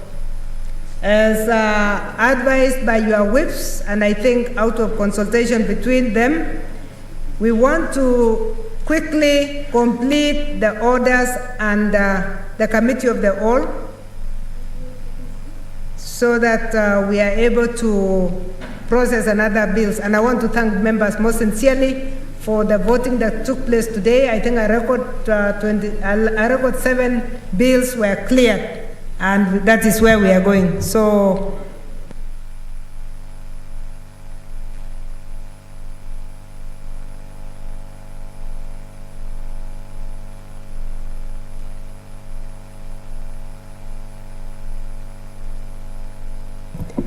did I use the word defer? We are not deferring, we are reorganizing the program. The committees are going to take a very short time, and then so that we have them processed for next week's voting, please. I know you are supposed to be responding, but you will get a chance. We will finish. So next order. Point of order, Sakaja? Madam Speaker, I just want to at Standing Order 117, which is what I raised earlier, is that it's an act of gross disorderly conduct if a senator defies a ruling or direction of the Speaker. So, Madam Speaker, I understand that. But, Madam Speaker, I would wish you would listen. Madam Speaker, I would wish you'd just, for just 1 minute, I know Senator Dulo is consulting on an important matter. Yeah. Madam Speaker, I was saying 117 is clear, and it's not being taken into account that a senator is acting in gross disorderly conduct if they defy a ruling or direction of the Speaker. And that's been happening, including shouting matches between senators and yourself. I don't think that is correct, and you need to stamp your authority. But, Madam Speaker, the issue I'm raising, which of... Senator? I'm saying Standing Order 117. Yeah? Because you've seen what has happened a few minutes ago. Sir? Where you're on your feet, a senator's on the feet, you're saying something, I wish you raise it. When you are... I raised it. When you raise a point of order, raise it at the time. Because, the eyes of the Speaker doesn't see. Madam Speaker, I raised it. The ears of the Speaker they cannot hear what has not been pronounced. Now you are pronouncing a very important thing. Too late, the person you are speaking to is gone. Yeah, when you want to correct something, I want to encourage you. Be on time. Madam Speaker, I would like you to just allow someone to say what they're saying before coming in, because you're not allowing me to prosecute what I'm saying. No. And that was just an example. And at that time I raised it, you ignored. Or rather, I didn't catch your eye, sorry, I withdraw that. I didn't catch your eye, but I'd pressed. And I'm using that in the context of now that you've already directed how the order paper goes. I just want to register a protest. Because, Madam Speaker, we sit in SBC, and you also chair SBC. And there's a reason why we order business in a certain manner. Madam Speaker, I've been here ready to reply to the prompt payment bill, which is the next order. But because another senator comes and says mine in order number 20 should come earlier, does not, it is not right, because we are here and there's an order of business. Order, Senator. So I think it is not right. Order, Senator. Now you are... There is no business that is more important than any other business. No, now you are going the wrong direction, because you are saying there is a senator who has said their things are more important than yours. There is none.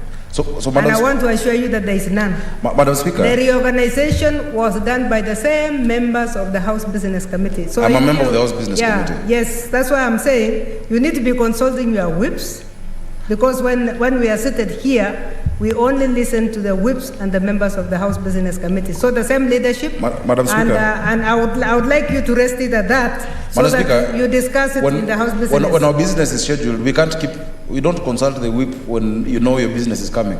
They should consult us when they want to skip our business. Thank you. That's why we are saying, please don't. How do you know they want to skip our business? Don't blame the chairs on that one.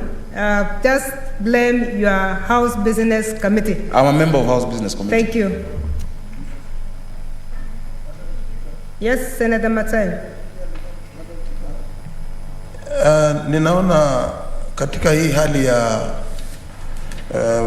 Speaker, ukiwa unaweza kujibu ndugu yangu na kumweleza ndugu yangu Sakaja, namjibu ya hali ya kisawasawa. Lakini nimeona ya kwamba wakati ule mimi nilikuwa ninaongea habari ya wale wafugaji, Madam Speaker, nilikuwa ninaongea kwa hali ya heshima. Lakini wewe kwa sababu ulikuwa unataka kuninyamazisha ukasimama. Lakini sasa ninaona unaendelea kujibishiana na ndugu yangu Sakaja vizuri mpaka mmeelewana. Lakini kwangu mimi haukukubali kuelewana wakati nikitaja habari ya wafugaji ng'ombe ama wafugaji mifugo. Na hali wafugaji mifugo katika nchi hii, Speaker, kwa heshima na taadhima, wafugaji wa mifugo wanaojulikana katika Kenya nzima ni Wamasai. Nikitaja hivyo ukasimama, nikakusihi nikakwambia kama nimekosea kutaja jina hilo la Masai, basi ili niweze kuendelea niseme nitatumia jina la ufugaji. Na hivyo ingekuwa vizuri, maana tungekuwa tumeelewana. Sasa uliposimama ukanifanya mimi nikaketi. Honorable Senator. Asante Speaker. Now why are you taking us back? Kwa sababu nasikitika Speaker. Hivi sasa ninaona unampatia ndugu yangu Sakaja nafasi nzuri ya kujieleza. Na mimi huku nipatia nafasi nzuri ya kujieleza. Thank you. Can we move to the next order, please?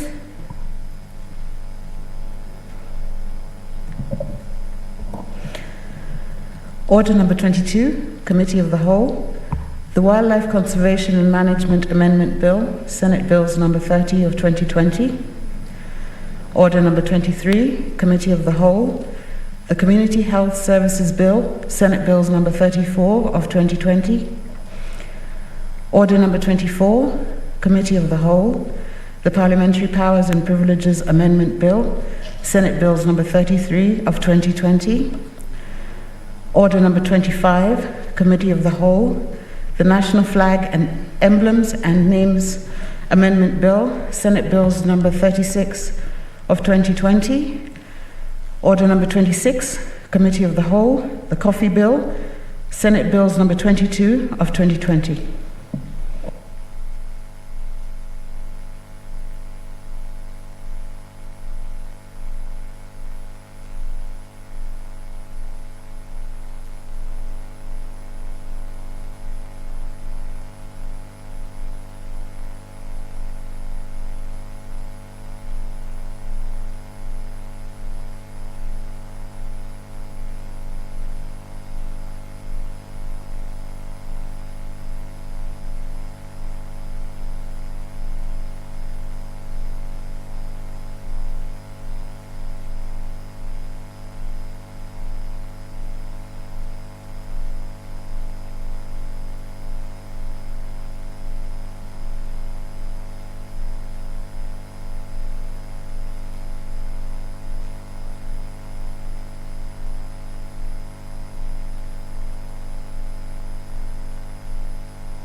Honorable Senators, we are on the Wildlife Conservation and Management Amendment Bill, Senate Bills number 30 of 2020.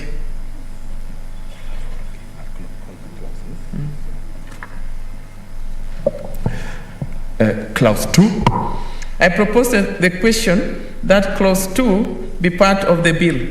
I put the question that clause 2 be part of the bill, division at the end.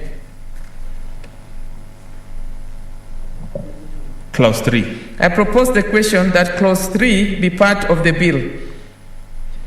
Chairperson, Senator Ndwigwa.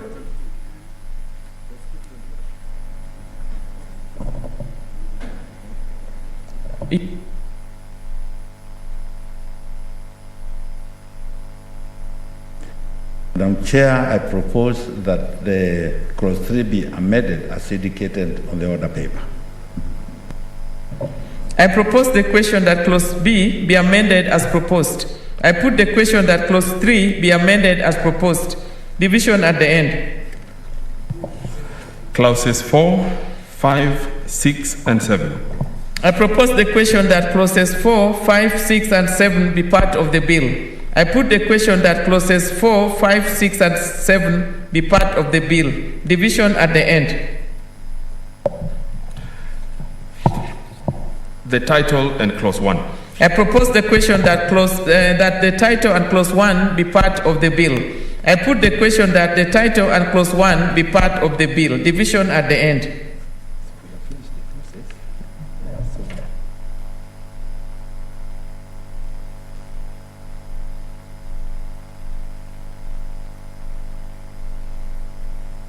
Can the mover report progress?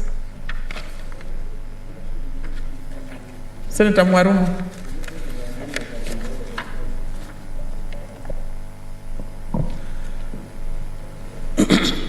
Honorable Chairperson, pursuant to Standing Order 148, I beg to move that the Committee of the Whole do report progress on its consideration of the Wildlife Conservation and Management Amendment Bill, Senate Bills number 30 of 2020, and seek leave to sit again tomorrow. I thank you, Madam Chair.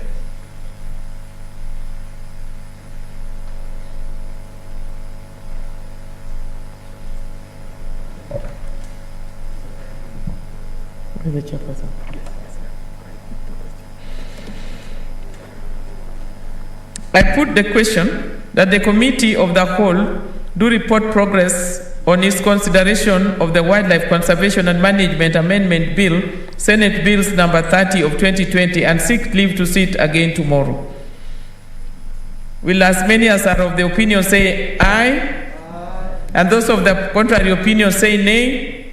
The ayes have it.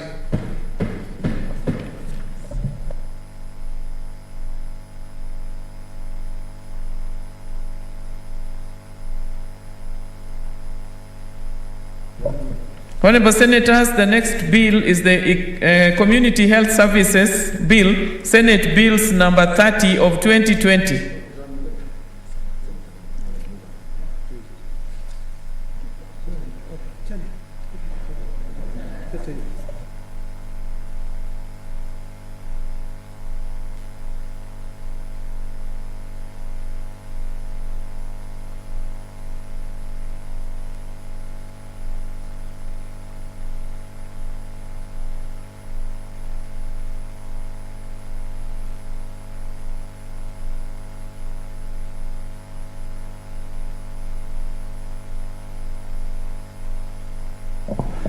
Yeah, please, you call the mover. So Senator Zan will.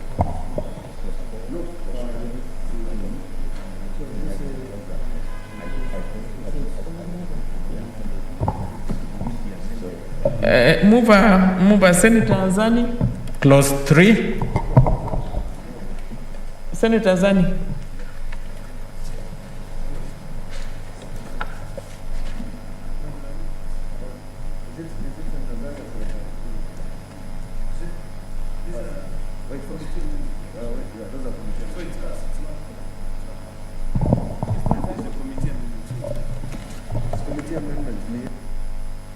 Taulekina, as the chair.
Clause 3.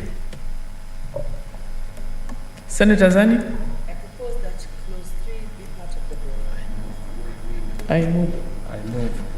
I move that clause 3 be part of the bill. I go. I propose the question that clause 3 be part of the bill. I put the question that clause 3 be part of the bill. Division at the end. Clause 4. Mover. I move that clause 4 be part of the bill. I propose the question that clause 4 be part of the bill. Amendment, the chair. Senator Olekina. Madam Chair, I move that clause 4 be amended as in the order paper. I propose the question that clause 4 be amended as proposed. I put the question that clause 4 be amended as proposed. Division at the end. Mover. Clause 5.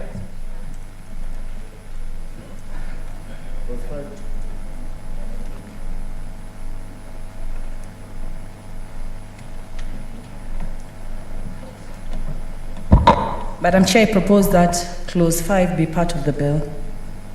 I propose the question that clause 5 be part of the bill. Mover. The chair of the committee. Madam Chair, I propose that clause 5 be amended as it listed in the order paper.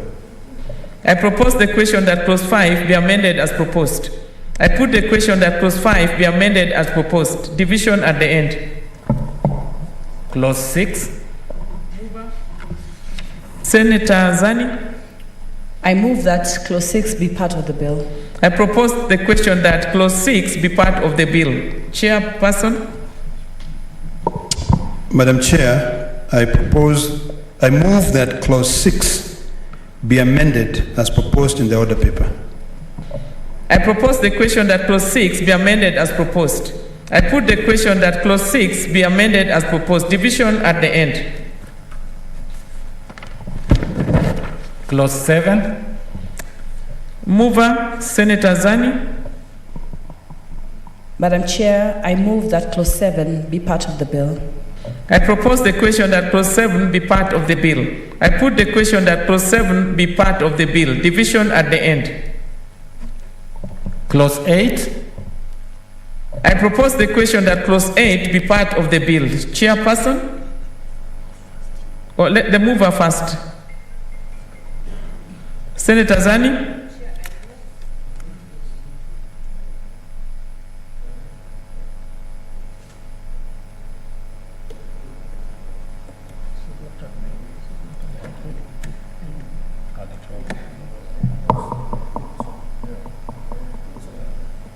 Madam Chair, I move that clause. Which clause was it? Clause 8 be part of the bill. Chairperson, I propose the question that clause 8 be part of the bill. Chairperson. Madam Chair, I move that clause 8 of the bill be amended in subclause 1 by deleting paragraph C and substituting therefore with the following new paragraph. C, develop strategies for the effective and efficient delivery of community health services, including community and family-based care and support for persons with mental illness at the community level. I propose the question that clause 8 be amended as proposed. I put the question that clause 8 be amended as proposed. Division at the end. Clause 9. Senator Zani. I move that clause 9 be part of the bill. I propose the question that clause 9 be part of the bill. I put the question that clause 9 be part of the bill. Division at the end. Next. Clause 10. Mover, Senator Zani. I move that clause 10 be part of the bill. I propose the question that clause 10 be part of the bill. I put the question that clause 10 be part of the bill. Division at the end. Next. Clause 11. Mover, Senator Zani. I move that clause 11 be part of the bill. I propose the question that clause 11 be part of the bill. Chairperson. Madam Chair, I move that clause 11 of the bill be amended in sub-clause 2 by inserting the following new paragraph immediately after paragraph D. Monitor the rehabilitation and integration of persons with a mental illness into the community. I propose the question that clause 11 be amended as proposed. I put the question that clause, is it 8 or 11? That clause 11 be amended as proposed. Division at the end. Next. Clauses 12 to 19.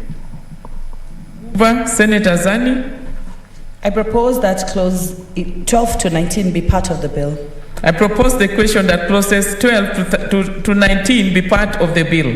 I put the question that clauses 11 to 19 be part of the bill. Division at the end. Next.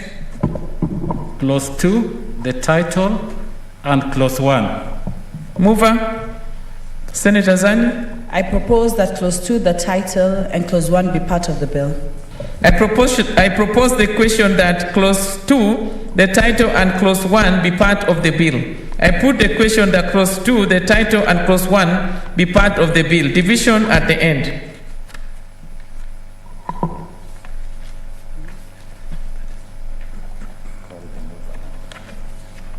Mover.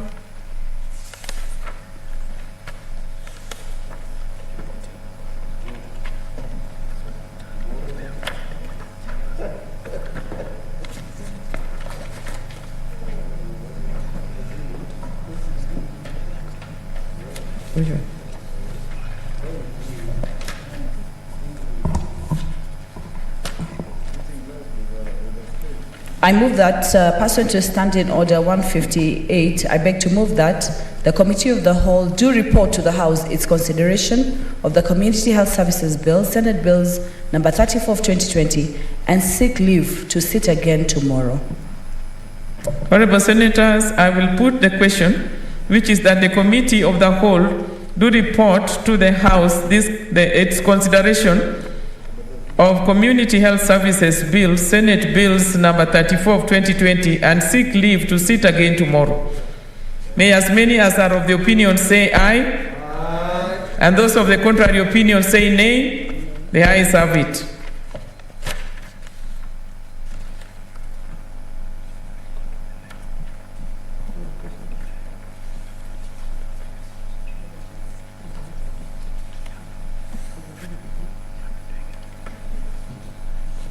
Honorable Senators, we are on the procedure,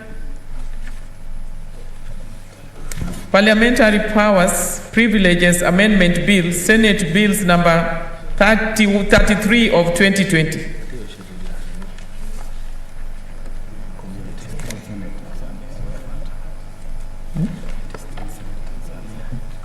So we go to the mobile. Clause 2. Senator Zani, mover. I propose that clause 2 be part of the bill. I propose the question that clause 2 be part. I propose the question that clause 2 be amended as proposed.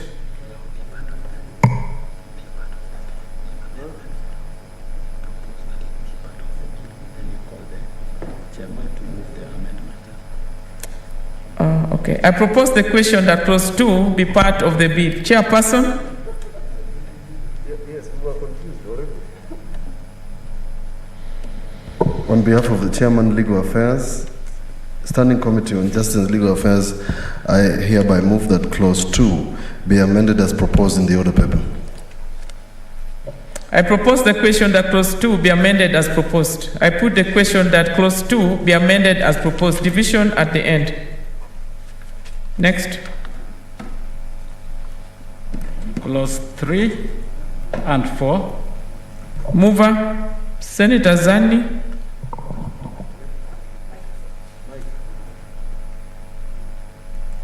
I move that clauses 3 and 4 be part of the bill. I propose the question that clauses 3 and 4 be part of the bill. I put the question that clauses 3 and 4 be part of the bill. Division at the end. Next order. The title and clause 1. I propose the question that the title and clause 1 be part of the bill. I put the question that the title and clause 1 be part of the bill. Division at the end.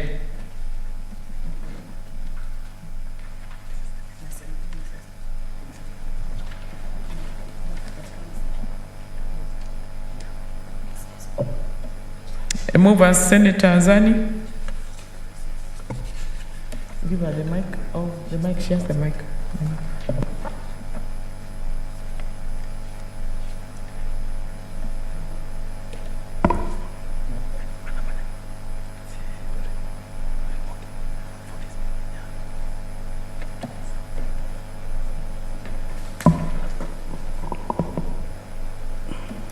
Madam Chair, I beg to move that pursuant to Standing Order 148, I beg to move that the Committee of the Whole do report to the House its consideration of the Parliamentary Powers and Privileges Amendment Bill, Senate Bill number 33 of 2020, and seek leave to sit again tomorrow. I put the question, which is that the Committee of the Whole do report to the House its consideration of the Parliamentary Powers and Privileges Amendment Bill, Senate Bills number 33 of 2020, and seek leave to sit again tomorrow. May as many as are of the opinion say aye, and those of the contrary opinion say nay. The ayes have it.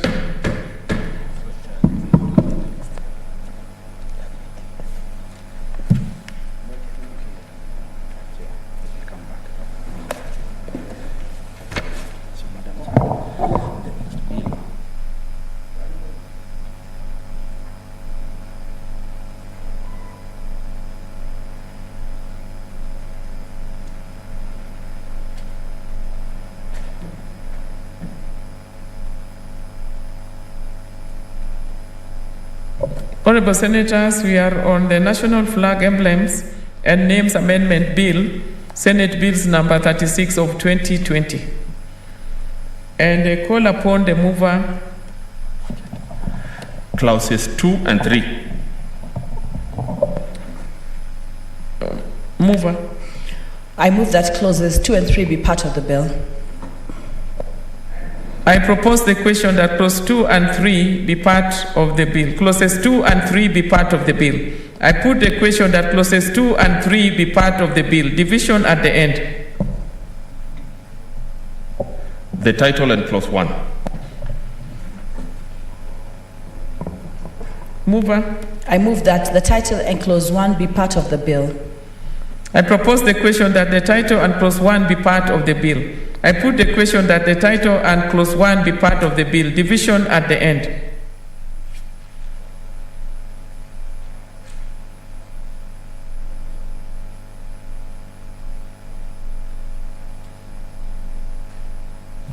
The mover to report. Honorable Chairperson, I beg to move that the committee do report to the Senate its consideration of the National Flag Emblems and Names Amendment Bill, Senate Bill number 36 of 2020, and its approval thereof with amendments.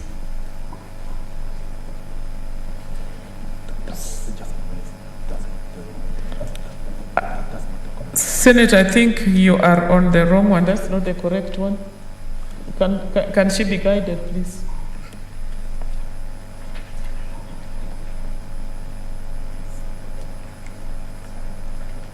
Honorable Chairperson, pursuant to Standing Order 148, I beg to move that the Committee of the Whole do report progress on its consideration of the National Flag Emblems and Names Amendment Bill, Senate Bills number 36 of 2020, and seek leave to sit again tomorrow. I put the question that the Committee of the Whole do report progress on its consideration of the National Flag, Emblems, and the Names Amendment Bill, Senate Bills number 36 of 2020, and seek leave to sit again tomorrow. May as many as are of the opinion say aye, and those of the contrary opinion say nay. The ayes have it.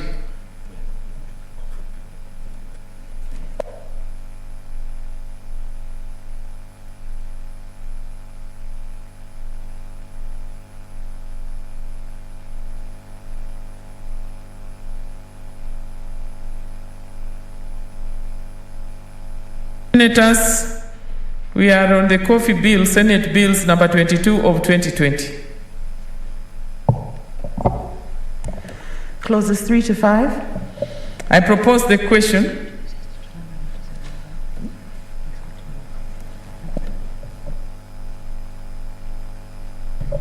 the chair, please.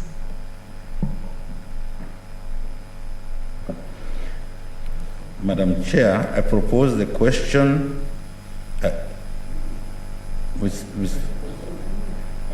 Madam Chair, I move that clause 3 to 5 be part of the bill. I propose the question that clauses 3 to 5 be part of the bill. I put the question that clauses 3 to 5 be part of the bill. Division at the end. Clause 6. Chairperson? Oh, no, it's the same person.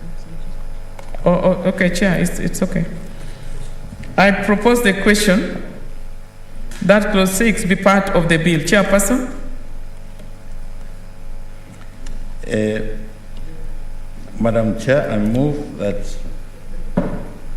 that question 6 be amended as proposed in the order paper.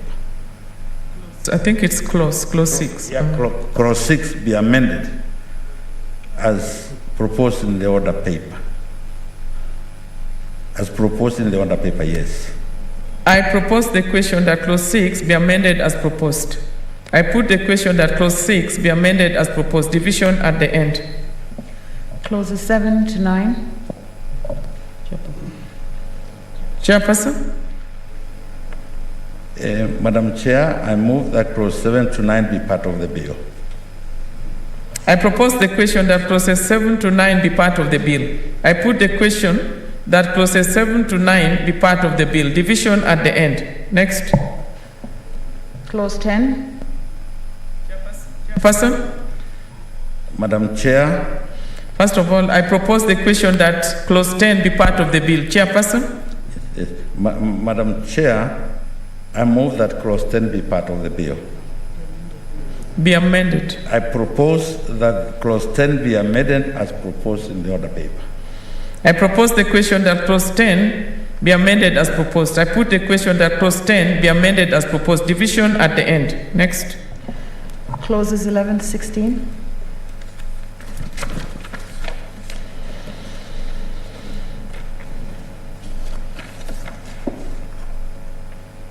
I propose the question that clauses 11 to 16 be part of the bill. I put the question that clauses 11 to 16 be part of the bill. Division at the end. Clause 17. I propose the question that clause 17 be deleted. Chairperson? Yes, Madam Chair, I propose that clause 17 be deleted. I propose the question that clause 17 be deleted. I put the question that clause 17 be deleted. Division at the end. Next. Clause 18 to 22. I propose the question that clauses 18 to 22 be part of the bill. I put the question that clauses 18 to 22 be part of the bill. Division at the end. Clause 23. I propose the question that clause 23 be part of the bill. Chairperson? Madam Chair, I propose that clause 23 be amended as proposed in the order paper. I propose the question that clause 23 be amended as proposed. I put the question that clause 23 be amended as proposed. Division at the end. Next. Clause 24. I propose the question that clause 24 be part of the bill. I put the question that clause 24 be part of the bill. Division at the end. Clause 25. I propose the question that clause 25 be part of the bill. Chairperson? Madam Chair, I propose that clause 25 be amended as proposed in the order paper. I propose the question that clause 25 be amended as proposed. I put the question that clause 25 be amended as proposed. Division at the end. I propose the question that clause 26 be part of the bill. Chairperson? Madam Chair, I propose that clause 26 be amended as proposed in the order paper. I propose the question that clause 26 be amended as proposed. I put the question that clause 26 be amended as proposed. Division at the end. Clause 27. I propose the question that clause 27 be part of the bill. Chairperson? Madam Chair, I propose that clause 27 be amended as proposed in the order paper.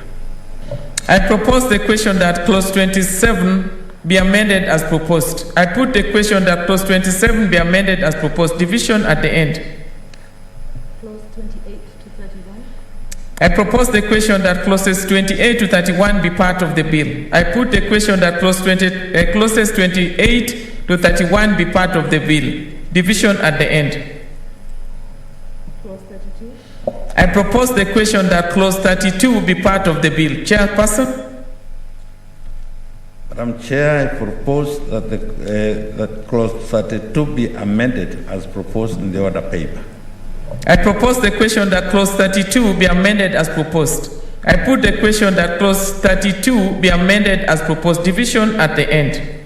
Clauses 33 to 39. I propose the question that clauses 33 to 39 be part of the bill.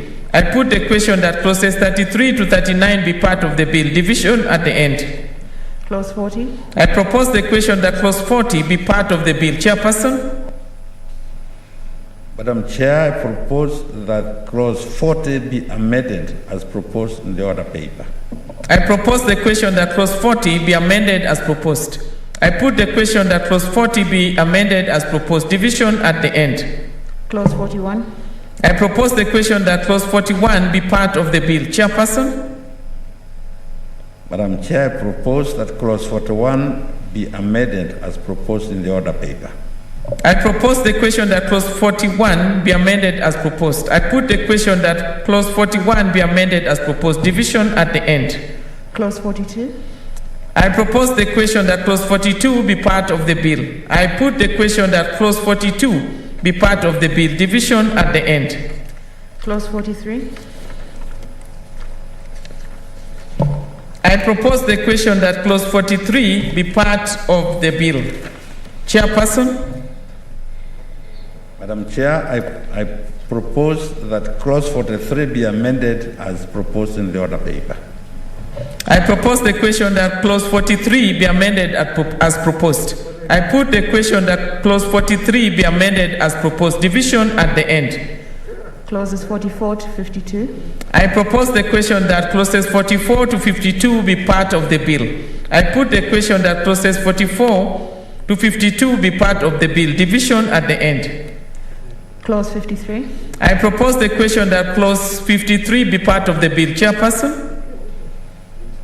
Madam Chair, I propose that clause 53 be amended as proposed in the order paper. I propose the question that clause 53 be amended as proposed.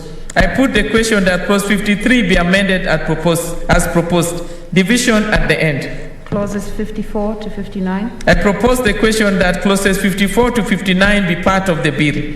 I put the question that clauses 54 to 59 be part of the bill. Division at the end. Clause 60. I propose the question that clause 60 be part of the bill. Chairperson? Madam Chair, I propose that clause 60 be amended as proposed in the order paper. I propose the question that clause 60 be amended as proposed. I put the question that clause 60 be amended as proposed. Division at the end. Clauses 61 to 65. I propose the question that clauses 61 to 65 be part of the bill. I put the question that clauses 61 to 65 be part of the bill. Division at the end. Clause 66. I propose the question that clause 66 be part of the bill. Chairperson? Madam Chair, I propose that clause 66 be amended as proposed in the order paper. I propose the question that clause 66 be amended as proposed. I put the question that clause 66 be amended as proposed. Division at the end. Clauses 67 to 74.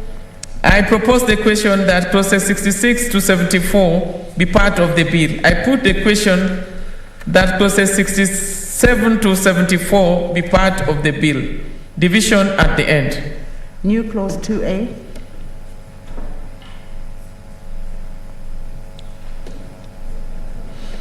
I propose No, the mover. Chairperson. Madam Chair, I propose that new clause 2A be part of the bill. I propose the question that new clause 2A be read a second time. I think that's how you should have put it. Just do it again. Madam Chair, I propose that new clause 2A be read a second time. I propose the question that new clause 2A be read a second time. I put the question that new clause 2A be read a second time. Division at the end. New clause 27A. Chairperson. Madam Chair, I propose that new clause 2A be read a second time. 27A. 27A. 27, I propose that new clause 2A be read a second time. 27A, Chair, you are not getting it right. New 27A. New clause 27A. Yes. Be read a second time. I propose the question that new clause 27A be read a second time. I put the question that new clause 27A be read a second time. Division at the end. New clause 27B. Chairperson. Madam Chair, I propose that new clause 27B be read a second time. I propose the question that new clause 27B be read a second time. I put the question that new clause 27B be read a second time. Division at the end. New clause 27C. Chairperson. Madam Chair, I propose that new clause 27C be read a second time. I propose the question that new clause 27C be read a second time. I put the question that new clause 27C be read a second time. Division at the end. New clause 27D. Chairperson. Madam Chair, I propose that new clause 27D be read a second time. I propose the question that new clause 27D be read a second time. I put the question that new 27D be read a second time. Division at the end. New clause 27E. Chairperson. Madam Chair, I propose that new clause 27E be read a second time. I propose the question that new clause 27E be read a second time. I put the question that new clause 27E be read a second time. Division at the end. New clause 30A. Chairperson. Madam Chair, I propose that new clause 30A be read a second time. I propose the question that new clause 30A be read a second time. I put the question that new clause 30A be read a second time. Division at the end. New heading. Chairperson. Madam Chair, I propose that new heading be read a second time. I propose the question that new heading be read a second time. I put the question that new heading be read a second time. Division at the end. New clause 31A. Chairperson. Madam Chair, I propose that new clause 31A be read a second time. I propose the question that new clause 31A be read a second time. I put the question that new clause 31A be read a second time. Division at the end. New clause 31B. Chairperson. Madam Chair, I propose that new clause 31B be read a second time. I propose the question that new clause 31B be read a second time. I put the question that new clause 31B be read a second time. Division at the end. New clause 31C. Chairperson. Madam Chair, I propose that new clause 31C be read a second time. I propose the question that new clause 31C be read a second time. I put the question that new clause 31C be read a second time. Division at the end. New clause 31D. Chairperson. Madam Chair, I propose that new clause 31D be read a second time. I propose the question that new clause 31D be read a second time. I put the question that the new clause 31D be read a second time. Division at the end. New clause 31E. Chairperson. Madam Chair, I propose that new clause 31E be read a second time. I propose the question that new clause 31E be read a second time. I put the question that clause 31E be read a second time. Division at the end. New clause 31F. Chairperson? Madam Chair, I propose that new clause 31F be read a second time. I propose the question that new clause 31F be read a second time. I put the question that new clause 31F be read a second time. Division at the end. New clause 31G. Chairperson? Madam Chair, I propose that new clause 31G be read a second time. I propose the question that new clause 31G be read a second time. I put the question that new clause 31G be read a second time. Division at the end. New clause 31H. Chairperson? Madam Chair, I propose that new clause 31H be read a second time. I propose the question that new clause 31H be read a second time. I put the question that new clause 31H be read a second time. Division at the end. New heading. Chairperson? Madam Chair, I propose that new heading be read a second time. I propose the question that new heading be read a second time. I put the question that the new heading be read a second time. Division at the end. New clause 31I. Chairperson? Madam Chair, I propose that new clause 31I be read a second time. I propose the question that new clause 31I be read a second time. I put the question that new clause 31I be read a second time. Division at the end. New clause 31J. Chairperson? Madam Chair, I propose that new clause 31J be read a second time. I propose the question that new clause 31J be read a second time. I put the question that new clause 31J be read a second time. Division at the end. New clause 31K. Chairperson? Madam Chair, I propose that new clause 31K be read a second time. I propose the question that new clause 31K be read a second time. I put the question that new clause 31K be read a second time. Division at the end. New clause 31L. Chairperson? Madam Chair, I propose that new clause 31L be read a second time. I propose the question that new clause 31L be read a second time. I put the question that new clause 31L be read a second time. Division at the end. New clause 31M. Chairperson? Madam Chair, I propose that new clause 31M be read a second time.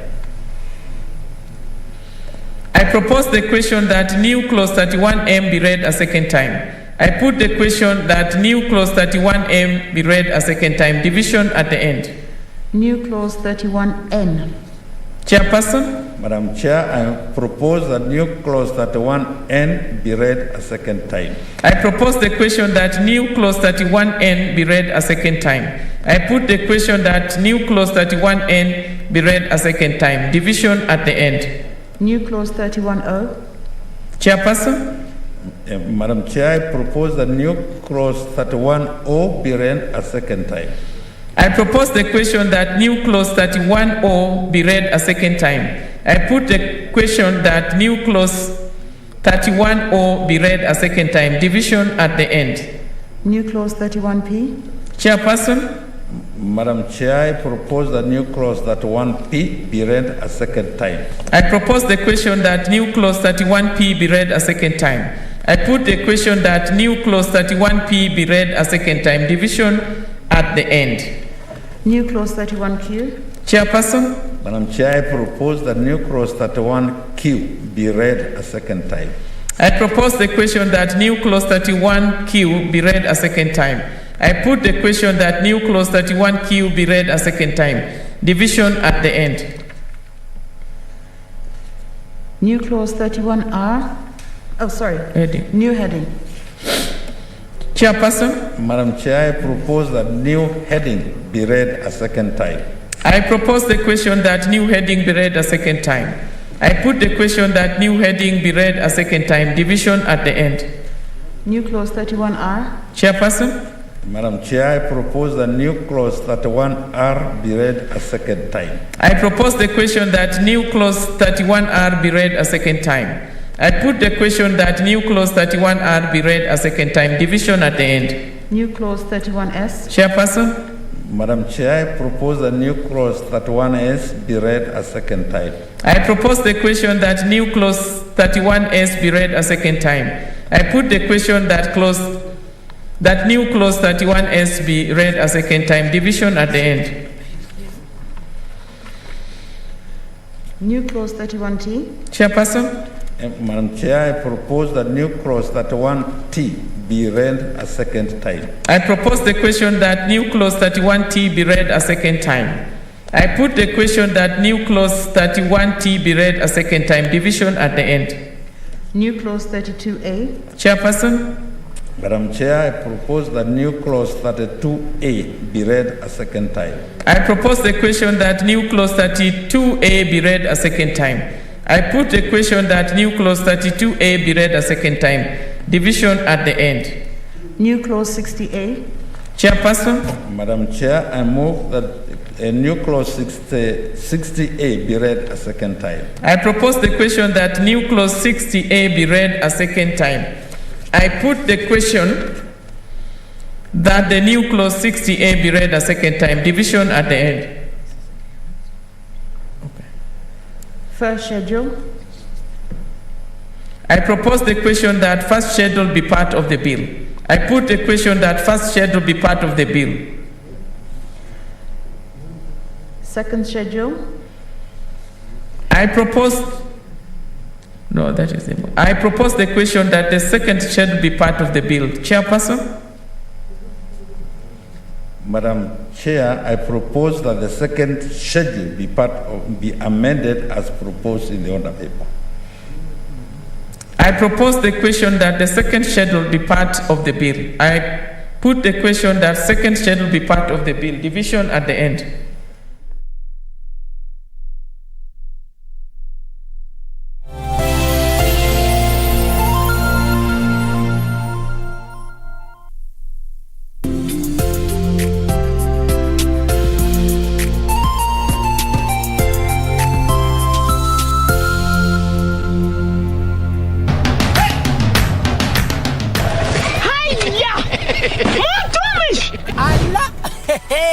Nissan Serena ndio hii, na unaweza kuwa wewe ndio tunapikia simu. Kodi ya Nissan Serena ni NS, alafu kisha kwenye amount ni 50 bob. Hii Nissan Serena tunakupatia na shilingi 50. Kujiunga na QuickBit ni rahisi. Enda kwenye M-Pesa, bonyeza paybill, kisha weka business number 403235